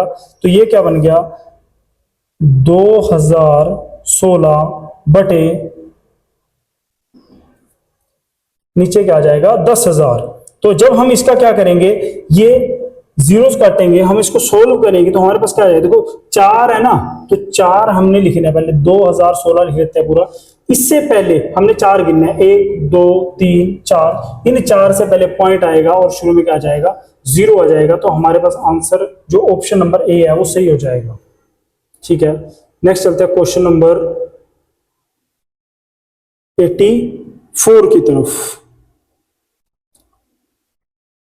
During a classroom activity, a student named Riya starts from the school gate and walks 20 meters towards the east to reach the notice board. From there, she turns left and walks 15 meters towards the staff room. Then she turns right and walks 10 meters towards the library. Finally, she turns right again and walks 15 meters to reach the science lab. ठीक है, आपको अलग अलग चीजें दी गई है, इसको हिंदी में कवर कर लेते हैं एक बार। क्या दिया गया है? एक कक्षा गतिविधि के दौरान रिया नाम की एक छात्रा स्कूल के गेट से शुरू करती है। ठीक है, दिशा और दूरी का क्वेश्चन दिया गया है, हम इसको एक टेबल बनाकर सोल्व कर लेते हैं। ऊपर उत्तर आ गया, इधर पूर्व, दक्षिण और पश्चिम, हमारे पास कुल 4 आ गए, है ना। तो इसमें क्या बोला गया है, वो गेट से चलना शुरू करते हैं। तो यहाँ सेंटर में हम क्या मान लेंगे, यहाँ पर गेट है जहां से वो चलना शुरू कर रही है। यहाँ से नोटिस बोर्ड तक पहुंचने के लिए वो पूर्व की ओर 20 मीटर जाती है। पूर्व की ओर मतलब 20 मीटर जाती है, 20 मीटर हम यहां तक मान लेते हैं। 20 मीटर चली गई, फिर वहां से वह बाएं मुड़ती है। बाएं कहां होगा? बाएं ऊपर की ओर होगा। बाएं मुड़ती है और स्टाफ रूम की ओर 15 मीटर चलती है। तो स्टाफ रूम की ओर कितना गई? वो 15 मीटर गई और यहाँ पर क्या आ गया? उसका स्टाफ रूम आ गया। ठीक है, और नीचे कहाँ क्या आया था? नोटिस बोर्ड आया था ना। स्टाफ रूम तक की ओर 15 मीटर चलती है, फिर वह दाईं ओर मुड़ती है और पुस्तकालय की ओर 10 मीटर चलती है। दाईं ओर मुड़ी है और कितना चली है? पुस्तकालय तक 10 मीटर चली है। ठीक है, और यहाँ पर कहाँ पहुंच गई? वो पुस्तकालय में पहुंच गई, 10 मीटर चलती है। अंत में वह फिर से दाएं मुड़ती है और विज्ञान प्रयोगशाला तक पहुंचने के लिए 15 मीटर चलती है। दाएं मुड़ेगी मतलब कि वापस नीचे की ओर आएगी, और कितना चल रही है? 15, मतलब वापस इसी लाइन के ऊपर वापस आ गई है, क्योंकि ऊपर भी कितना गई थी? 15 गई थी, नीचे भी कितना गई? 15, तो वापस इसी लाइन पर आ गई है। स्कूल के गेट से विज्ञान प्रयोगशाला किस दिशा में है? तो यहां से जो ये बिंदु है एंड वाला, ये किस दिशा में है? ये इधर को है, और इधर कौन सी दिशा है? पूर्व दिशा है। तो ऑप्शन सी सही है इसका, ईस्ट सही है इसका। ठीक है, क्वेश्चन नंबर 85, हमारे पास एक सीरीज दी गई है, वो सीरीज सोल्व करने के लिए बोला गया है। हमारे पास सीरीज में क्या है? देखो, WUS क्यों, हमको जैसे पता है कि अल्फाबेट सीरीज में हम क्या करते हैं? पहले को पहले से मैच करेंगे, दूसरे को दूसरे, तीसरे को तीसरे, चौथे को चौथे से मैच करेंगे। ठीक है, W से U पर गया, फिर S पर गया, फिर Q पर गया। तो यहां पर क्या हो रहा है? ये 2 कदम पीछे गया, -2 हुआ है ना। ऐसे ही फिर -2 हुआ है, S से Q पर फिर -2 हुआ है। हम आगे भी क्या करेंगे? -2 करेंगे, और Q से 2 कदम पीछे आया तो क्या आ गया? O आ गया। ठीक, नेक्स्ट फिर हम आगे चलते हैं। जो हमारे पास दूसरा है X, जो है X से V पर गया है। देखो VWX, तो हमारे पास क्या होता है? यहां पर भी -2 हो रहा है। नेक्स्ट V से T -2, T से R -2, आगे भी क्या करेंगे? -2, और क्या आ गया? P आ जाएगा हमारे पास। ठीक है, नेक्स्ट चेक करते हैं। नेक्स्ट हमारे पास क्या दिया गया है? C से E, मतलब कि +2। अब देखो आगे बढ़ रहा है कदम, E से G फिर +2, G से I फिर +2, तो आगे भी क्या होगा? +2 होगा, और K। और वैसे तो इतना सोल्व करने की जरूरत नहीं थी, क्योंकि ये एक ही ऑप्शन में दिख रहा है, और यहाँ पर लास्ट में L आएगा, क्योंकि D से F में भी +2 लगेगा, F से H में भी +2 लगेगा, और J तक भी +2 लगेगा। तो हमारे पास ऑप्शन बी सही है 85 का। नेक्स्ट क्वेश्चन 86, क्या दिया गया है? Each student ABCDEF are sitting in the circular facing centre. ठीक है, सभी जो है कहाँ मुख करके बैठे हैं? केंद्र की ओर मुख करके बैठे हैं। वैसे क्वेश्चन चेक करके डालना चाहिए था, क्योंकि क्वेश्चन में कुछ कमी है। चेक करवाते हैं आपको क्या बोला गया है। देखो 8 छात्र हैं, कहाँ बैठे हैं? 8 छात्र या नाम दिया गया है ABCDEFGH, केंद्र की ओर सम्मुख एक वृत्त में बैठे हैं। ठीक है, एक सर्कल में बैठे हैं। हम सर्कल बना लेते हैं, 2 3 4 5 6 7 8, हमने कुल 8 बना लिए। ठीक है, जो C है वो A के बाईं और तीसरे स्थान पर है। A को यहाँ रखें, देखो सभी का मुख केंद्र की ओर है, सेंटर की ओर देख रहे हैं, तो बाएं दाएं उसी अकॉर्डिंग लेंगे। तो A का जो बाएं होगा किधर होगा? इसके लेफ्ट तरफ को होगा। C A के बाईं और तीसरे स्थान पर है। पहला स्थान, दूसरा स्थान, तीसरा स्थान, यहाँ पर कौन बैठा है? C बैठा है। C A के बाईं और तीसरे स्थान पर है। B C के दाएं और दूसरे स्थान पर है। जो B है वो C के दाएं। अब C का मुख तो केंद्र की ओर है, दाएं हाथ A की तरफ होगा। कितने जाना है? 2 कदम जाना है दूसरे स्थान पर, पहला और दूसरा। यहाँ पर कौन है? B है। B C के दाएं और दूसरे स्थान पर है। D A और F के ठीक बीच में है। जो डी है वो ए और एफ के बीच में है जी। यहाँ पर ए है, अब यहाँ पर तो नहीं बिठा सकती, इधर तो बी आ गया, तो यहाँ पर कौन आएगा, एफ आएगा, क्योंकि डी जो है ए और एफ के ठीक बीच में है। ई जी के विपरीत बैठा है जी, ई जो है वो जी के विपरीत बैठा है। और अगर हम देखते हैं ए का विपरीत स्थान ये रहा, यहाँ पर कोई नहीं बैठ सकता, क्योंकि ई और जी को बिठाना है ना तो हमारे पास ई बैठा है ना जी बैठा है। एफ का विपरीत स्थान ये रहा, यहाँ पर भी कोई नहीं बैठ सकता जी। बी का विपरीत स्थान ये रहा, यहाँ पर भी कोई नहीं बैठ सकता, तो इसके लिए कोई स्थान ही नहीं बच रहा है, तो ये क्वेश्चन ही गलत दिया गया है। ठीक है, नेक्स्ट चलते हैं क्वेश्चन नंबर 87।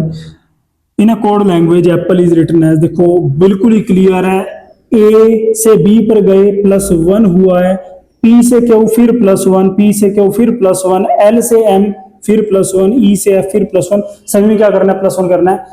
ओ के बाद क्या आता है, पी आता है, आर के बाद एस आता है, ए के बाद बी आएगा, एन के बाद क्या आएगा, ओ आएगा, जी एच ई एफ, तो आपके पास ये आंसर आ गया P S B O H F, जो ऑप्शन नंबर सी में है। ठीक है, नेक्स्ट चलता है question number 88। A person starts at point X and walks 30 meters to the east, then turns left and walks 20 meter. After that, he turns left again and walks 30 meter. ठीक है जी, question number 88 check करते हैं। हिंदी में check करवा लेते हैं एक बार। एक व्यक्ति बिंदु X से शुरू करता है,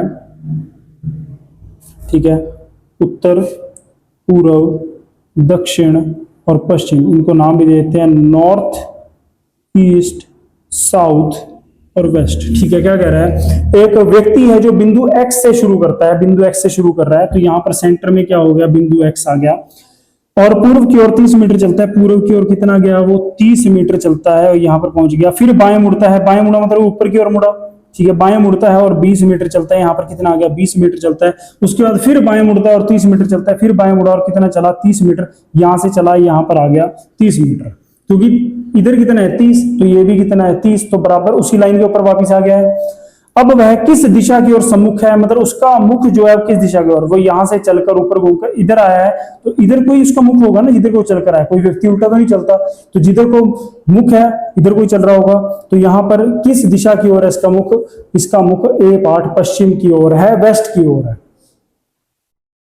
What day of the week was on 15 अगस्त 1947, तो ये कुछ कॉमन से दिन होते हैं, जैसे 26 जनवरी हो गया, 15 अगस्त 1947 हो गए, जिनके दिन याद होने चाहिए।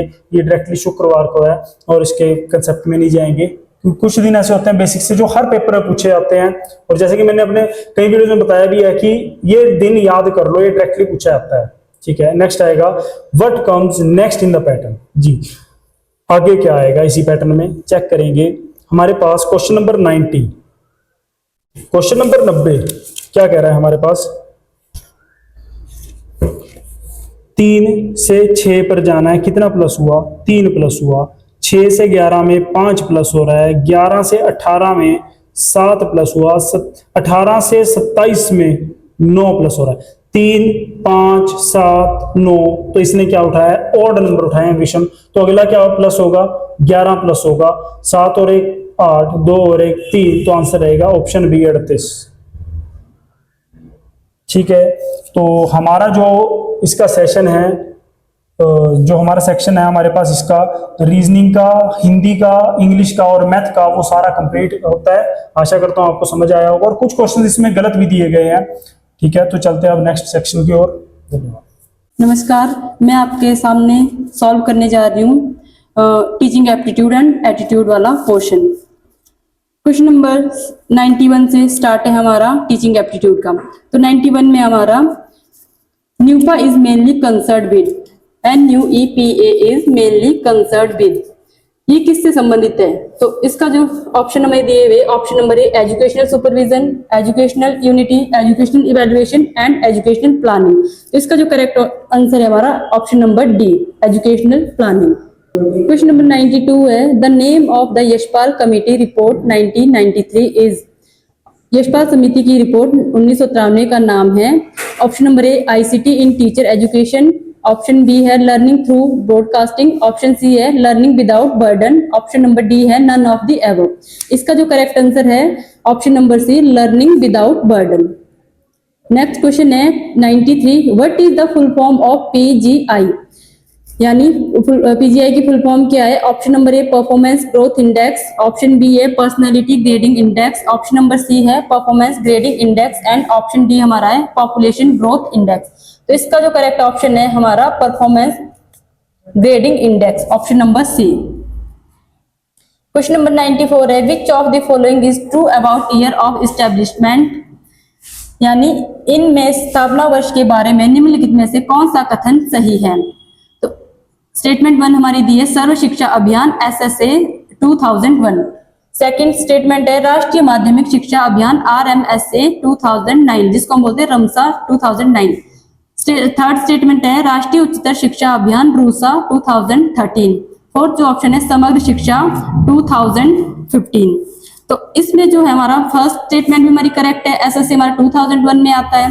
सेकंड स्टेटमेंट भी करेक्ट है, RMSA हमारा 2009 में आता है। थर्ड स्टेटमेंट भी हमारी करेक्ट है, रूसा 2013 में आया था।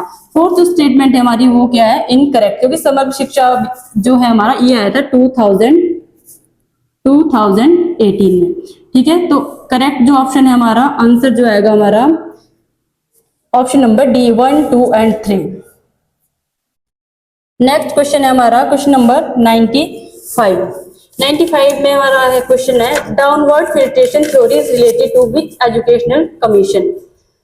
तो डाउनवर्ड फिल्ट्रेशन थ्योरी किस शैक्षिक आयोग से संबंधित है? Option A Indian university commission 1902, option B Macaulay minutes of education 1835, option C है Calcutta university commission 1917, option D जो है हंटर कमीशन 1882। तो करेक्ट जो ऑप्शन हमारा है Macaulay minutes of education 1835। Question number 96 है what is the full name of NITI Aayog. NITI Aayog का पूरा नाम क्या है? Option A national institute for transforming India, option B national integration and trust initiative, option C है new India technical institute, option D है national innovation and technology institute. इसका जो correct option है national institution for transforming India, option number A. Question number 97 है national education policy 2020 emphasized which approach to learning, यानी राष्ट्रीय शिक्षा नीति 2020 ने सीखने के लिए किस दृष्टिकोण पर जोर दिया? Option A constructivism, option B है behaviourism, option C connectivism, option D humanism. तो करेक्ट जो ऑप्शन है हमारा behaviourism, option number B. Question number 98 है हमारा what is the structure of school education as per the national education policy 2020, यानी राष्ट्रीय शिक्षा नीति 2020 के अनुसार स्कूली शिक्षा की संरचना क्या है? Option A 10+2, B 2+4, 5+3+4, option C 5+3+4, option D है 5+3+3+4। तो इसका जो करेक्ट ऑप्शन है option number D 5+3+3+4। Question number 99 है free and compulsory education is laid down by, यानी निःशुल्क और अनिवार्य शिक्षा किसके द्वारा निर्धारित की गई है? Option A article 21 of the constitution of India, option B article 21A of the constitution of India, C जो हमारा है article 45 of the constitution of India, D है हमारा article 42 of the constitution of India. इसका जो correct option है option number B article 21A of the constitution of India.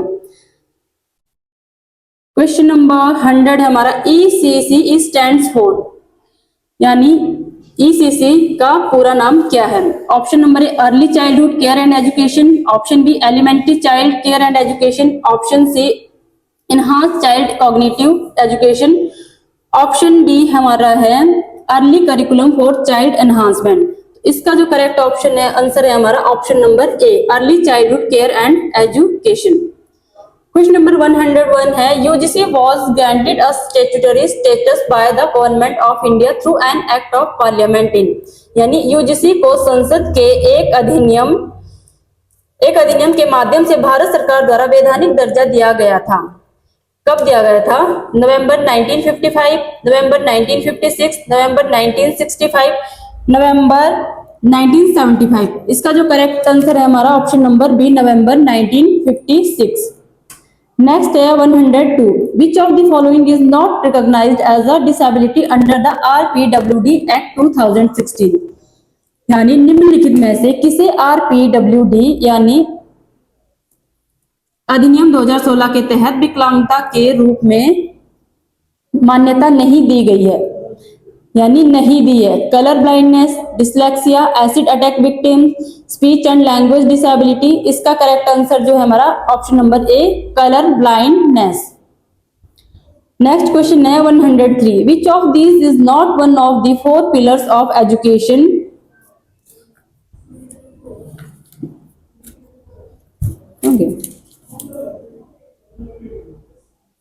Which of these is not one of the 4 pillars of education highlighted by the Dellers Commissions? यानी इनमें से कौन सा डेलर्स आयोग द्वारा उजागर किए गए शिक्षा के 4 स्तंभों में से नहीं है? तो ऑप्शन है learning to be, option B learning to know, option C learning to live together, option D learning to excel. यानी इसमें लर्निंग टू बी हमारा डेलर्स के 4 पिलर्स में आता है, लर्निंग टू नो भी आता है, लर्निंग टू लिव टुगेदर भी आता है। तो इनमें से जो नहीं आता है वो आपका है option number D is the correct option. यानी 4 पिलर्स कौन कौन से डेलर्स कमीशन के? Learning to be, learning to know, learning to live together. 4th जो हमारा है वो आता है हमारा लर्निंग टू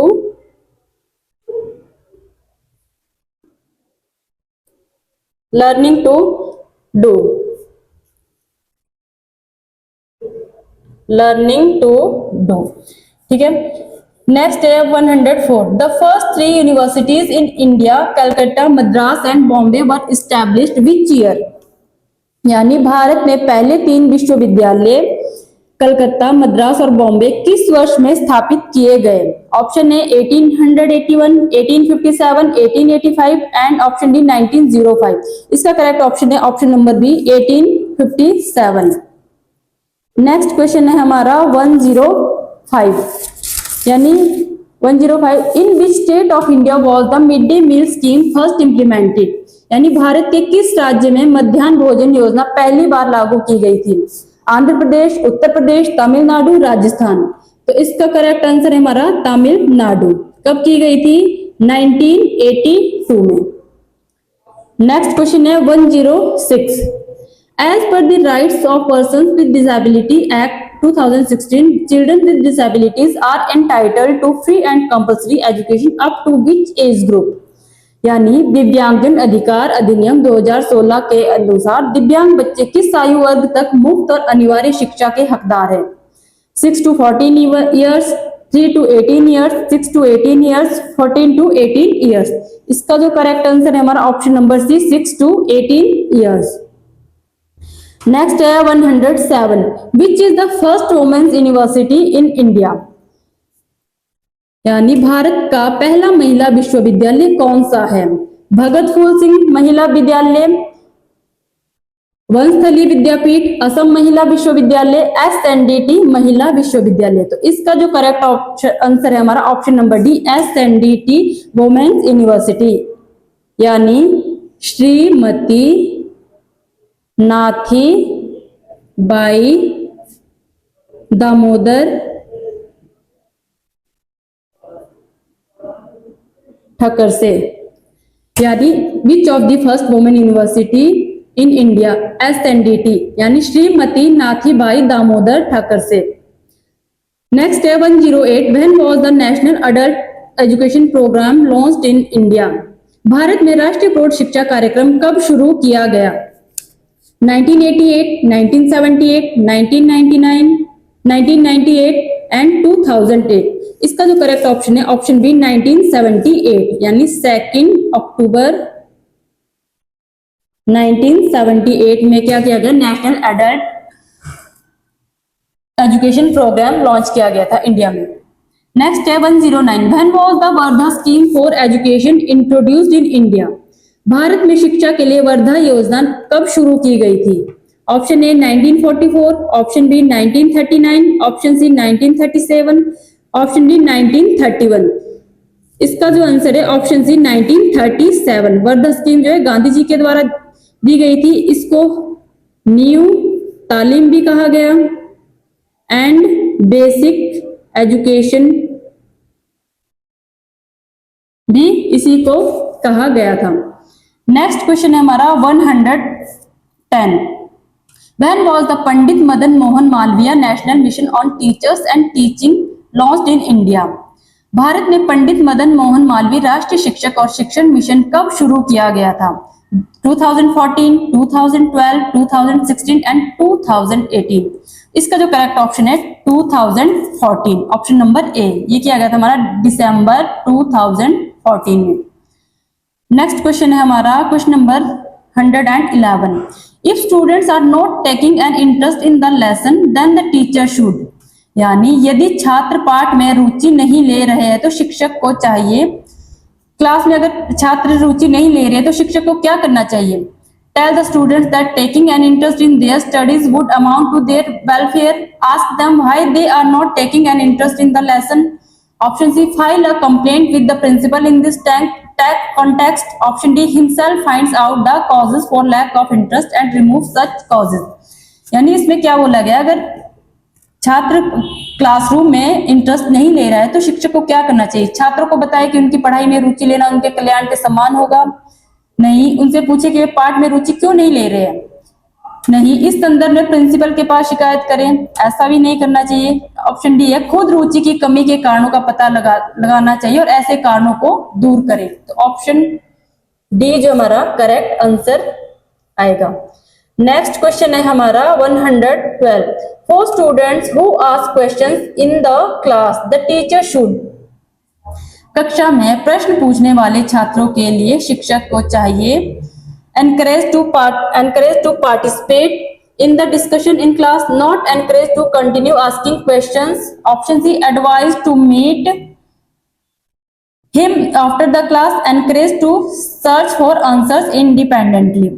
यानी इसमें बात की गई है कि अगर कक्षा में प्रश्न पूछने वाले छात्रों के कोई छात्र प्रश्न पूछ रहा है तो शिक्षक को क्या करना चाहिए? कक्षा में चर्चा में भाग लेने के लिए प्रोत्साहित करना चाहिए या फिर सवाल पूछना जारी रखने के लिए प्रोत्साहित नहीं करें, क्लास के बाद मिलने की सलाह दें या स्वतंत्र रूप से उत्तर खोजने के लिए प्रोत्साहित करें? तो इसका जो आंसर आएगा हमारा क्वेश्चन नंबर 112 का, encourage the students to participate in the discussion in class, यानी कक्षा में चर्चा में भाग लेने के लिए प्रोत्साहित करना चाहिए। नेक्स्ट है question number 113। In the teaching learning process the computer is use, यानी शिक्षण अधिगम प्रक्रिया में कंप्यूटर का उपयोग किया जाता है किस लिए? To motivate the learner, to provide feedback, to interact with the learner या फिर D for all the above.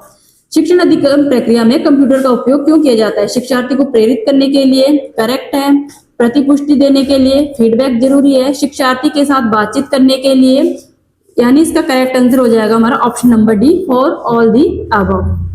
फिर आता है question number 114। To modify the undesirable behaviour of a student the most effective method is, एक छात्र के अवांछनीय व्यवहार को संशोधित करने के लिए सबसे प्रभावी तरीका है छात्र को दंडित करना, अवांछनीय व्यवहार के कारणों का पता लगाकर समाधान देना, इसे माता पिता के संज्ञान में लाना या इसे नजरअंदाज करना। तो अगर हम किसी छात्र के अवांछनीय व्यवहार को संशोधित करना हमें, यानी अनडिजायरेबल बिहेवियर को क्या करना हमें, उसके लिए हमारा सबसे इफेक्टिव तरीका क्या हो सकता है?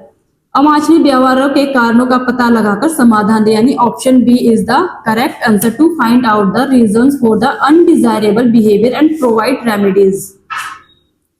नेक्स्ट हमारा है 115।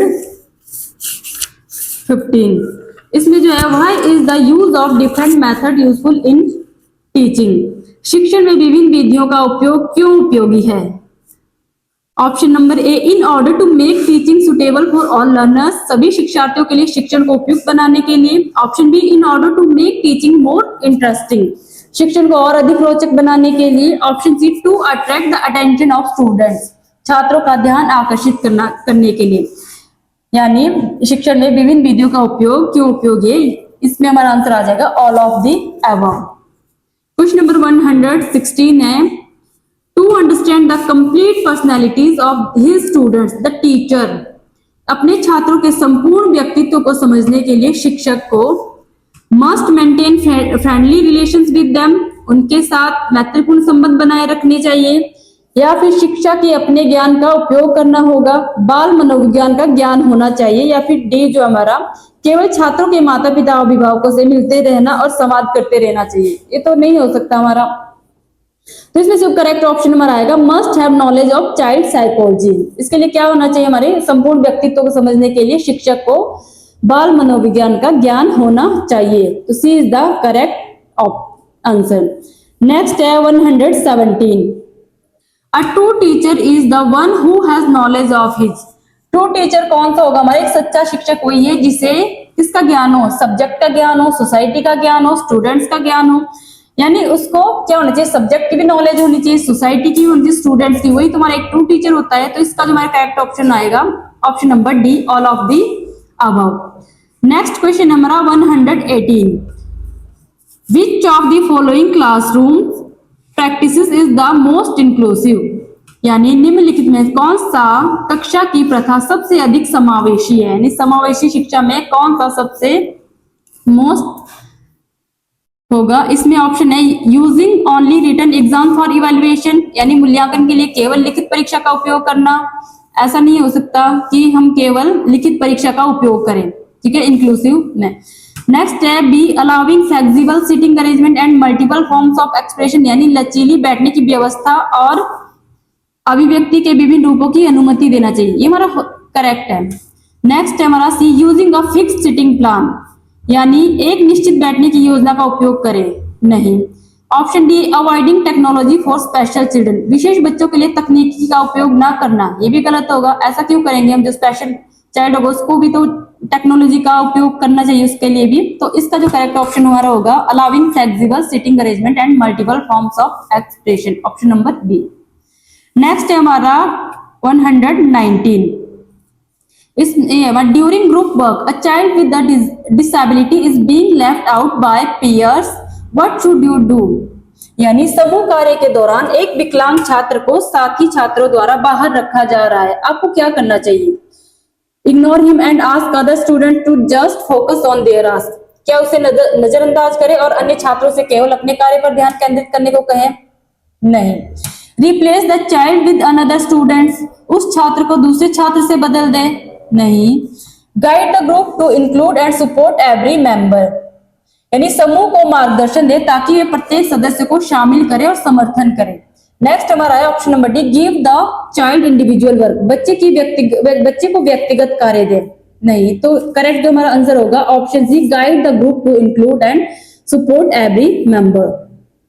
नेक्स्ट है हमारा question number 120। What is the key objective of an inclusive classrooms, समावेशी कक्षा का मुख्य उद्देश्य क्या है? Option number A to separate children based on ability, यानी क्षमता के आधार पर बच्चों को अलग करना। Option B to create a uniform curriculum for all, सभी के लिए एक समान पाठ्यक्रम बनाना। Option C to provide equal learning opportunity to all learners regardless of ability, सभी विद्यार्थियों को चाहे उनकी क्षमता कुछ भी हो समान शिक्षण अवसर प्रदान करना। Option D to focus on high achieving students only, केवल उच्च प्राप्ति वाले विद्यार्थियों पर ध्यान केंद्रित करना। इसका जो करेक्ट आंसर होगा हमारा option number C to provide equal learning opportunities to all learners regardless of ability, यानी समावेशी क्लास हमारी समावेशी शिक्षा हमारी किसकी बात की गई है? सभी के लिए इक्वल एजुकेशन, है ना, सभी विद्यार्थियों को चाहे उनकी क्षमता कुछ भी हो सबको समान शिक्षण अवसर प्रदान करवाना क्या है हमारा इंक्लूसिव एजुकेशन का मेन मोटिव है। तो इसका करेक्ट ऑप्शन आ गया ऑप्शन नंबर सी। नेक्स्ट है हमारा question number 121। What should be a teachers first step if a child shows science of a developmental delay, यानी यदि कोई बच्चा विकासात्मक विलंब के संकेत दिखाता है, यानी विकास में उसको कोई विलंब आ रहा है, तो शिक्षक का पहला कदम क्या होना चाहिए? इसमें ऑप्शन हमें दिए send the child home permanently, बच्चे को परमानेंट घर भेज देना, नहीं। अगर बच्चे को सीखने में विकास होने में कुछ विलंब आ रहा है तो उसको हम घर थोड़ी भेज देंगे। नेक्स्ट ऑप्शन है observe document and refer the child for assessment, यानी बच्चे का अवलोकन करेंगे, दस्तावेज बनाएंगे और मूल्यांकन के लिए उसे क्या करेंगे? संदर्भित करेंगे। नेक्स्ट सी ऑप्शन है inform the principal and remove the child, यानी प्रधानाचार्य को सूचित करें और बच्चे को हटा दे, नहीं, ऐसा नहीं करेंगे। नेक्स्ट डी ऑप्शन में हमारा इग्नोर एंड कंटिन्यू टीचिंग, नजरअंदाज कर और पढ़ाई जारी रखें, नहीं। तो इसका जो करेक्ट ऑप्शन हमारा आएगा option number C inform, option number sorry इसका जो करेक्ट ऑप्शन हमारा होगा option number B, observe document and refer the child assessment. क्या करेंगे हम उसकी असेसमेंट करेंगे और उसके डॉक्यूमेंट बनाए और मूल्यांकन के लिए संदर्भित करेंगे। ठीक है। और नेक्स्ट हमारा question number 122। A student in your class consistently takes longer to complete tasks than others, but understands the concepts well. What should you do? यानी आपकी कक्षा में एक छात्र लगातार दूसरों की तुलना में कार्यों को पूरा करने में अधिक समय लेता है, लेकिन अवधारणाओं को अच्छी तरह से समझता है। आपको क्या करना चाहिए? यानी बच्चा क्या कर रहा है आपका, दूसरों के कंपैरिजन में ये कि जो कार्य किया जा रहा है वो क्या कर रहा है, लेट समझ रहा है उसको, लेकिन क्या है उसको कंसेप्ट की नॉलेज है। तो हमें क्या करना चाहिए? Option A, give the student extra homework. क्या हम उसे एक्स्ट्रा होमवर्क देंगे? नहीं। नेक्स्ट है, allow extended time and appreciate conceptual clarity, यानी विस्तारित समय की अनुमति दे और वैचारिक स्पष्टता की सराहना करे। ऑप्शन सी हमारा, reduce there marks for being slow, उसके धीमे होने के लिए उनके अंक कम करें। नहीं। Option D, ask the student to work faster like others, छात्र को दूसरों की तरह तेजी से काम करने के लिए कहें। नहीं। इसका जो करेक्ट आंसर हमारा आएगा option number B, allow extended time and appreciate conceptual clarity. हमें क्या करना चाहिए, उसको विस्तारित समय की अनुमति दे और वैचारिक स्पष्टता की क्या करनी चाहिए, सराहना करनी चाहिए। नेक्स्ट हमारा question number 123। During a group activity, you observe that students have different learning styles. इसमें क्या है,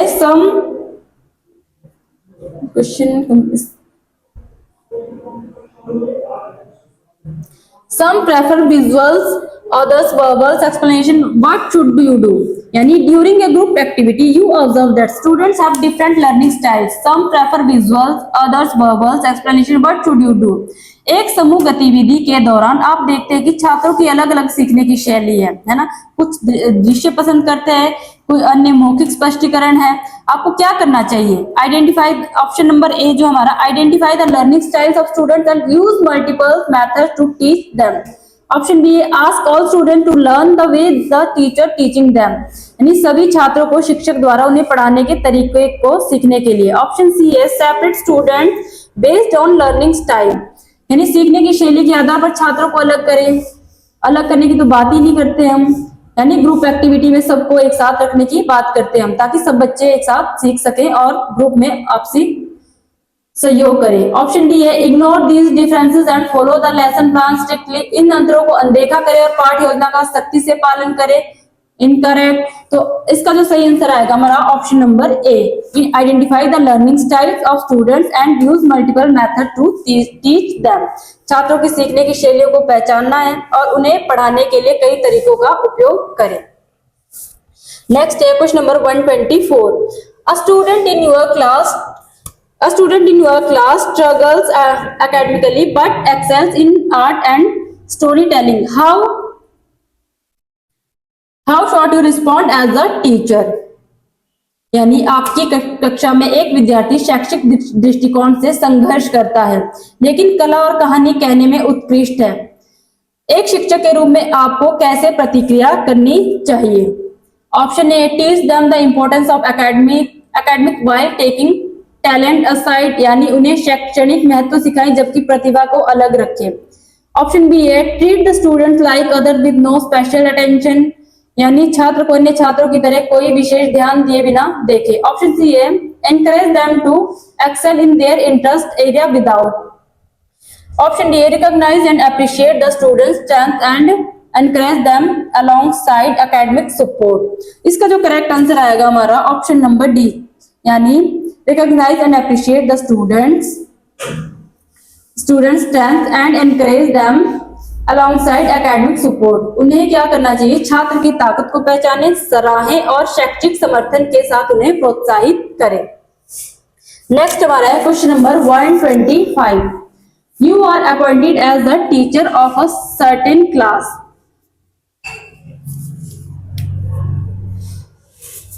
When you go to teach the class on the very first day, the students of that class request you to give your introduction. What would you be their reaction? आपको एक निश्चित कक्षा के शिक्षक के रूप में नियुक्त किया जाता है। जब आप पहले ही दिन कक्षा को पढ़ाने जाते तो उस कक्षा के छात्र आपसे अपना परिचय देने का अनुरोध करते हैं, उनकी प्रतिक्रिया क्या होगी? Option A, you would no pay attention to their request. आप क्या करेंगे? आप उनके अनुरोध पर ध्यान नहीं देंगे। ऑप्शन बी है, you would give your brief introduction and then get the introduction of all the students. आप अपना संक्षिप्त परिचय देंगे और फिर सभी छात्रों का परिचय प्राप्त करेंगे। ऑप्शन सी है, you would scold them and force them to sit down. आप उन्हें डांटेंगे और बैठने के लिए मजबूर करेंगे? नहीं।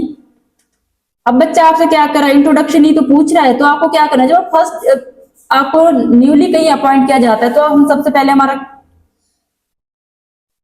पहले तो हम क्या करेंगे? अब बच्चे आपसे आपका इंट्रोडक्शन पूछे तो हम उनको इंट्रोडक्शन देंगे और उनसे उनका इंट्रोडक्शन लेंगे। तो ऑप्शन हमारा करेक्ट जो आंसर आ जाएगा option number B, you would give your brief introduction and then get the introduction of all the students. आप अपना संक्षिप्त परिचय देंगे और फिर सभी छात्रों का परिचय प्राप्त करेंगे। नेक्स्ट हमारा है question number 126। A water cooler has been installed in your school, you would, यानी आपके स्कूल में वाटर कूलर लगाया गया है, ठीक है। आप क्या करेंगे?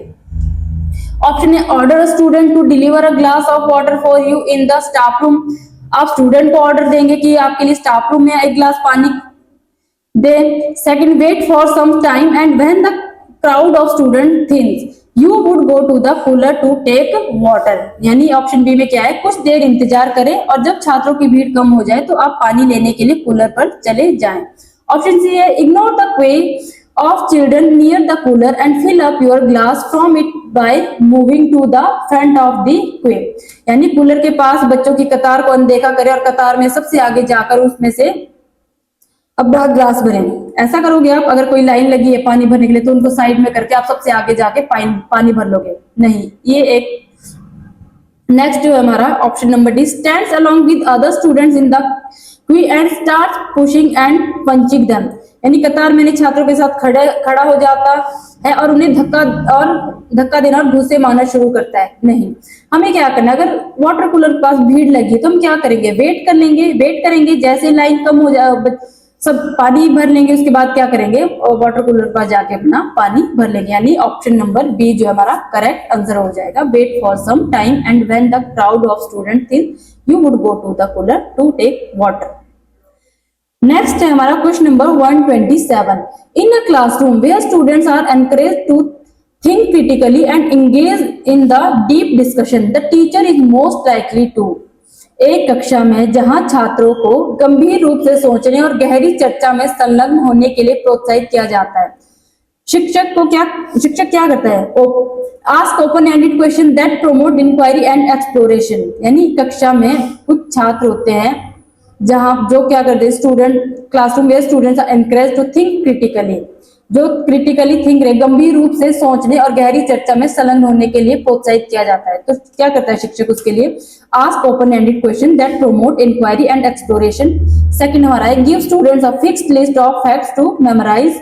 नेक्स्ट है, focus only on preparing student for exams. Next है, minimize any form of interaction और debate in the classroom. Correct answer आ जाएगा option number A, ask open ended question that promote inquiry and exploration.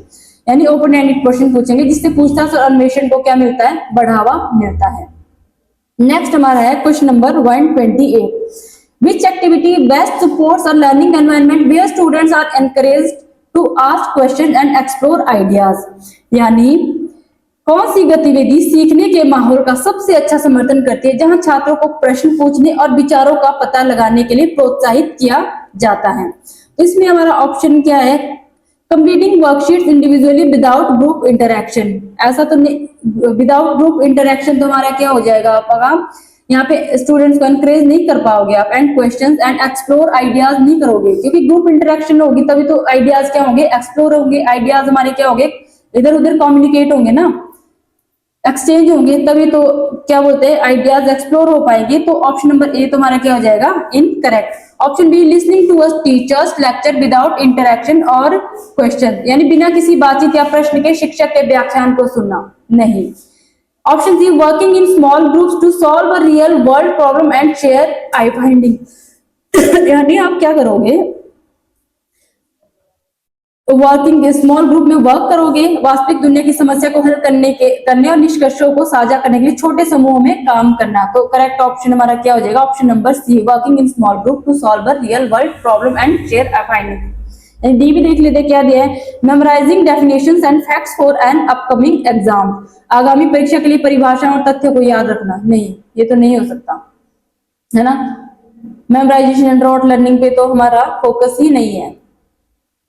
Next है हमारा 129 जो question है हमारा, इसमें हमारा आएगा the essence of an effective classroom environment is, यानी एक प्रभावी कक्षा वातावरण का सार है। क्या हो सकता है? A variety of teaching ads, यानी शिक्षण सहायक सामग्री की विविधता, यानी वैरायटी ऑफ टीचिंग एड्स भी एक क्या हमारा इफेक्टिव क्लासरूम का एनवायरनमेंट हो सकता है। ठीक है, नेक्स्ट है lively student teacher interaction, student and teacher का इंटरेक्शन, ये भी होगा। पिन ड्रॉप साइलेंस नहीं, स्ट्रिक्ट डिसिप्लिन नहीं। तो इसमें क्या हो सकता है हमारा इफेक्टिव क्लासरूम एनवायरनमेंट के लिए क्या हो सकता है हमारा essence of an effective classroom environment के लिए? इसमें जो करेक्ट ऑप्शन होगा option number B, lively student teachers interaction. ठीक है, छात्र शिक्षक का संवाद। ऑप्शन ए भी हो सकता है, देखते हैं अकॉर्डिंग टू HPU क्या आंसर आता है हमारा। नेक्स्ट है हमारा question number 130, it is desirable that students play games on campus as, यह वांछनीय है कि छात्र परिसर में खेल खेलते हैं।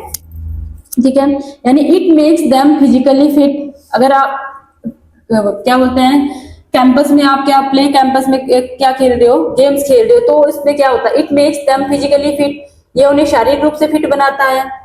सही है, ऑप्शन बी है it lessons the burden on the teachers, इससे शिक्षक पर बोझ कम होता है। नहीं, ऐसा तो नहीं होगा।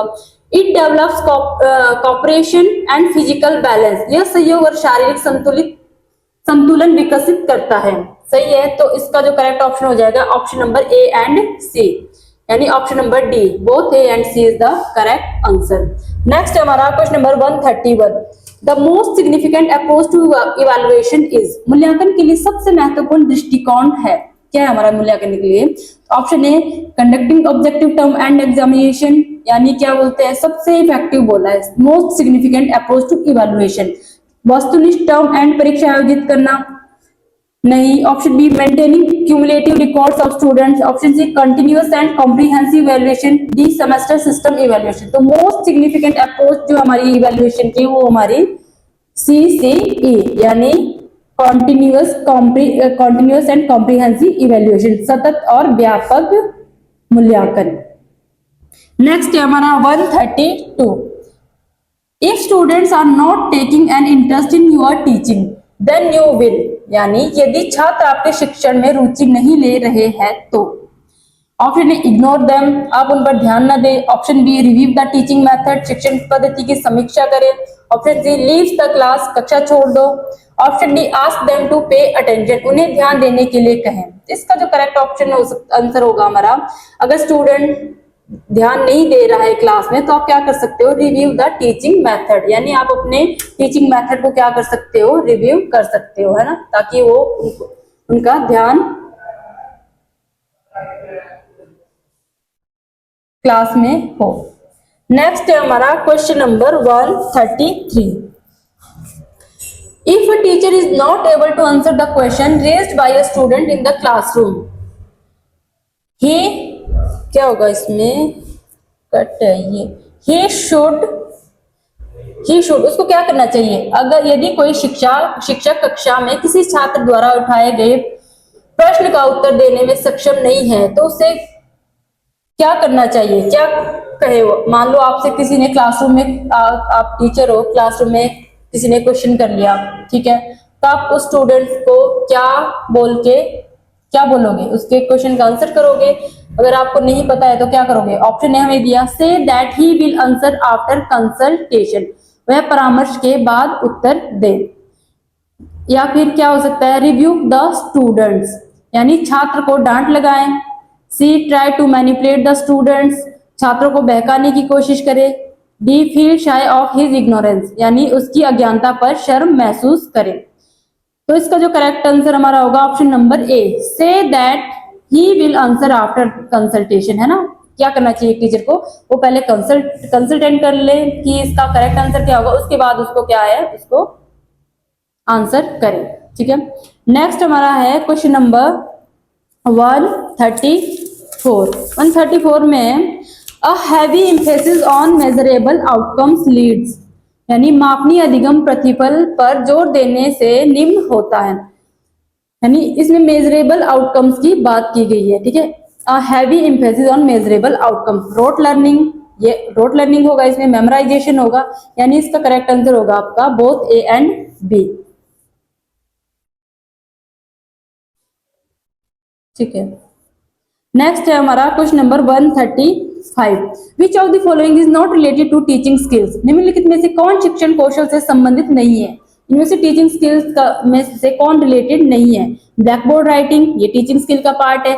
असाइनिंग होमवर्क, यानी होमवर्क देना, ये टीचिंग स्किल्स का पार्ट नहीं बोल सकते हम इसको। ऑप्शन सी है प्रॉम्प्टिंग स्टूडेंट्स, यानी छात्रों को प्रेरित करना, ये भी टीचिंग स्किल में आता है हमारा। ऑप्शन डी आस्किंग क्वेश्चन, प्रश्न पूछना भी हमारा क्या है, टीचिंग स्किल्स है। तो इसका जो करेक्ट आंसर में पूछा है which of the following is not related to, तो करेक्ट जो आंसर आएगा इसका option number B, assigning homework.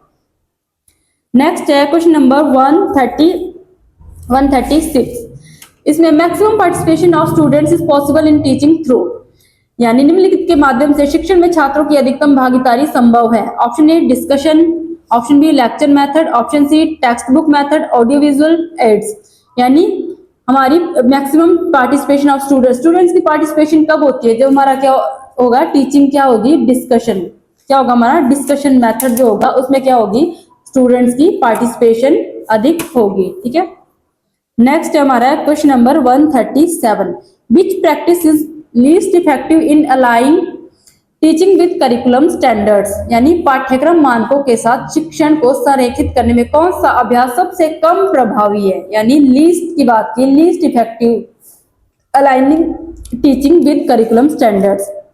Option A designing lesson based on the curriculum objectives, यानी पाठ्यक्रम के उद्देश्यों के आधार पर पाठ डिजाइन करना, करेक्ट है, ये तो होना चाहिए, ये भी हमें पूछा है list. Option be selecting teaching method that support curriculum goals, पाठ्यक्रम लक्ष्यों का समर्थन करने वाले शिक्षण विधियों का चयन करना, करेक्ट है। Adapting lessons to meet students diverse needs, छात्रों की विविध आवश्यकताओं को पूरा करने के लिए पाठों को अपनाना, करेक्ट है। Option D teaching content without considering curriculum guidelines, यानी पाठ्यक्रम दिशा निर्देशों पर विचार किए बिना शिक्षण, यानी पाठ्यक्रम दिशा निर्देशों पर विचार किए बिना जो वर्ड है हमारा, ये क्या हो गया हमारा लीस्ट में आ जाएगा फिर ये, क्योंकि इसमें बोला विदाउट कंसिडरिंग करिकुलम, तो हमारा जो लीस्ट इफेक्टिव होगा ऑप्शन नंबर डी। नेक्स्ट है हमारा क्वेश्चन नंबर 138, इसमें what is a good way to help student remember what they already know before starting a new lesson, यानी छात्रों को यह याद रखने में मदद करने का एक अच्छा तरीका क्या है कि वे एक नया पाठ शुरू करने से पहले क्या जानते हैं। उसके लिए हम क्या करते हैं, पीके टेस्टिंग करते हैं, तो उसके लिए हम क्या कर सकते हैं, give them a surprise test, नहीं, start teaching without any introduction, without introduction आप टीचिंग को स्टार्ट करते हो, नहीं, ask them to write about the topic, आप उनसे टॉपिक के अराउंड कोई क्या होते हैं पीके टेस्टिंग कर सकते हो, तो इसका करेक्ट आंसर आएगा आपका option number C, ask them to write about the topic. Next है question number 139, what is brainstorming, यानी ब्रेनस्टॉर्मिंग क्या है। Option A to evaluate and select the best idea immediately to solve a problem, अब immediately, अब brainstorming किसी समस्या को हल करने के लिए तुरंत सर्वश्रेष्ठ विचार का मूल्यांकन और चयन करना, इमीडिएटली वर्ड से तो ये तो नहीं आएगा। नेक्स्ट है to implement solution without further discussion to solve a problem, किसी समस्या को हल करने के लिए बिना किसी और चर्चा के समाधान लागू करना, अब बिना किसी चर्चा के क्या आएगा, विदाउट फर्दर डिस्कशन, ये भी नहीं होगा। Option C to assign task to them members, team के सदस्यों को कार्य करना, यानी ओनली टीम के सदस्य कार्य करे, नहीं। नेक्स्ट है हमारा to generate a wide range, इसमें बात की to generate a wide range, brainstorming ये है to generate wide range of ideas without judgment related to a given problem, तो ऑप्शन नंबर डी हमारा क्या आ जाएगा करेक्ट आंसर। नेक्स्ट हमारा 140 जो है हमारा क्वेश्चन, इसमें क्या पूछा गया है, which of the following is a cooperative learning strategy, यानी निम्नलिखित कौन सी सहकारी अधिगम रणनीति है। ऑप्शन ए हमारा थिंक पेयर शेयर, ठीक है, पीयर ट्यूटोरिंग, दोनों ही करेक्ट है, सिमुलेशन नहीं, तो इसका जो करेक्ट आंसर होगा ऑप्शन नंबर डी। नेक्स्ट है हमारा 141, what is an inductive approach to learning, यानी इंडक्टिव अप्रोच क्या है हमारी सीखने के लिए, आज्ञात्मक दृष्टिकोण क्या होता है हमारा। तो इसका जो हमारा ऑप्शन देख लेते हैं। Option A providing student with general rules and principles before presenting specific example, यानी जनरल टू स्पेसिफिक नहीं, यानी encouraging student to memorize information through repetition and drills, presenting specific examples and guiding students to infer general principles from them. Option D, allowing students to learn passively without active engagement or analysis. इसका जो correct answer हमारा होगा presenting specific examples and guiding students to infer general principles, यानी specific examples to general principles, ठीक है, ये होगी हमारी इंडक्टिव अप्रोच। नेक्स्ट हमारा 142, a child consistently reverses letters like B and D and struggles with reading fluency. Which learning disability might this suggest? यानी एक बच्चा लगातार B को क्या लिख रहा है, वो D जैसे अक्षरों को उलट कर लिखता है ना, मान लो B उसने ऐसे लिख दिया, D उसने ऐसे लिख दिया, ठीक है, और पढ़ने में कठिनाई का सामना करता है। ये किस सीखने की विकलांगता का सुझाव दे सकता है, यानी उसको कौन सी विकलांगता है अगर उसको अक्षर पढ़ने में प्रॉब्लम आ रही है। जैसा तारे जमीन पर मूवी देखी थी, उसको क्या था, अक्षरों को पहचान में गड़बड़ी करता था वो, जैसे बी को लिख दिया डी, डी को लिख दिया बी। तो इस ये जो कौन सी प्रॉब्लम आती है, कौन सी डिसेबिलिटी है हमारी, ये है हमारी डिसलेक्सिया, यानी पढ़ने में उसको क्या आ रही प्रॉब्लम, ठीक है। इससे हमारी डिसकैल्कुलिया, हमारी मैथमेटिक्स से मतलब कैलकुलेशन करने में जो प्रॉब्लम आती है उसको उसमें डिसकैल्कुलिया आ जाता है। डिसग्राफिया जो लिखने में प्रॉब्लम आती है ना। नेक्स्ट हम क्वेश्चन करेंगे, नेक्स्ट क्वेश्चन है हमारा क्वेश्चन नंबर 143,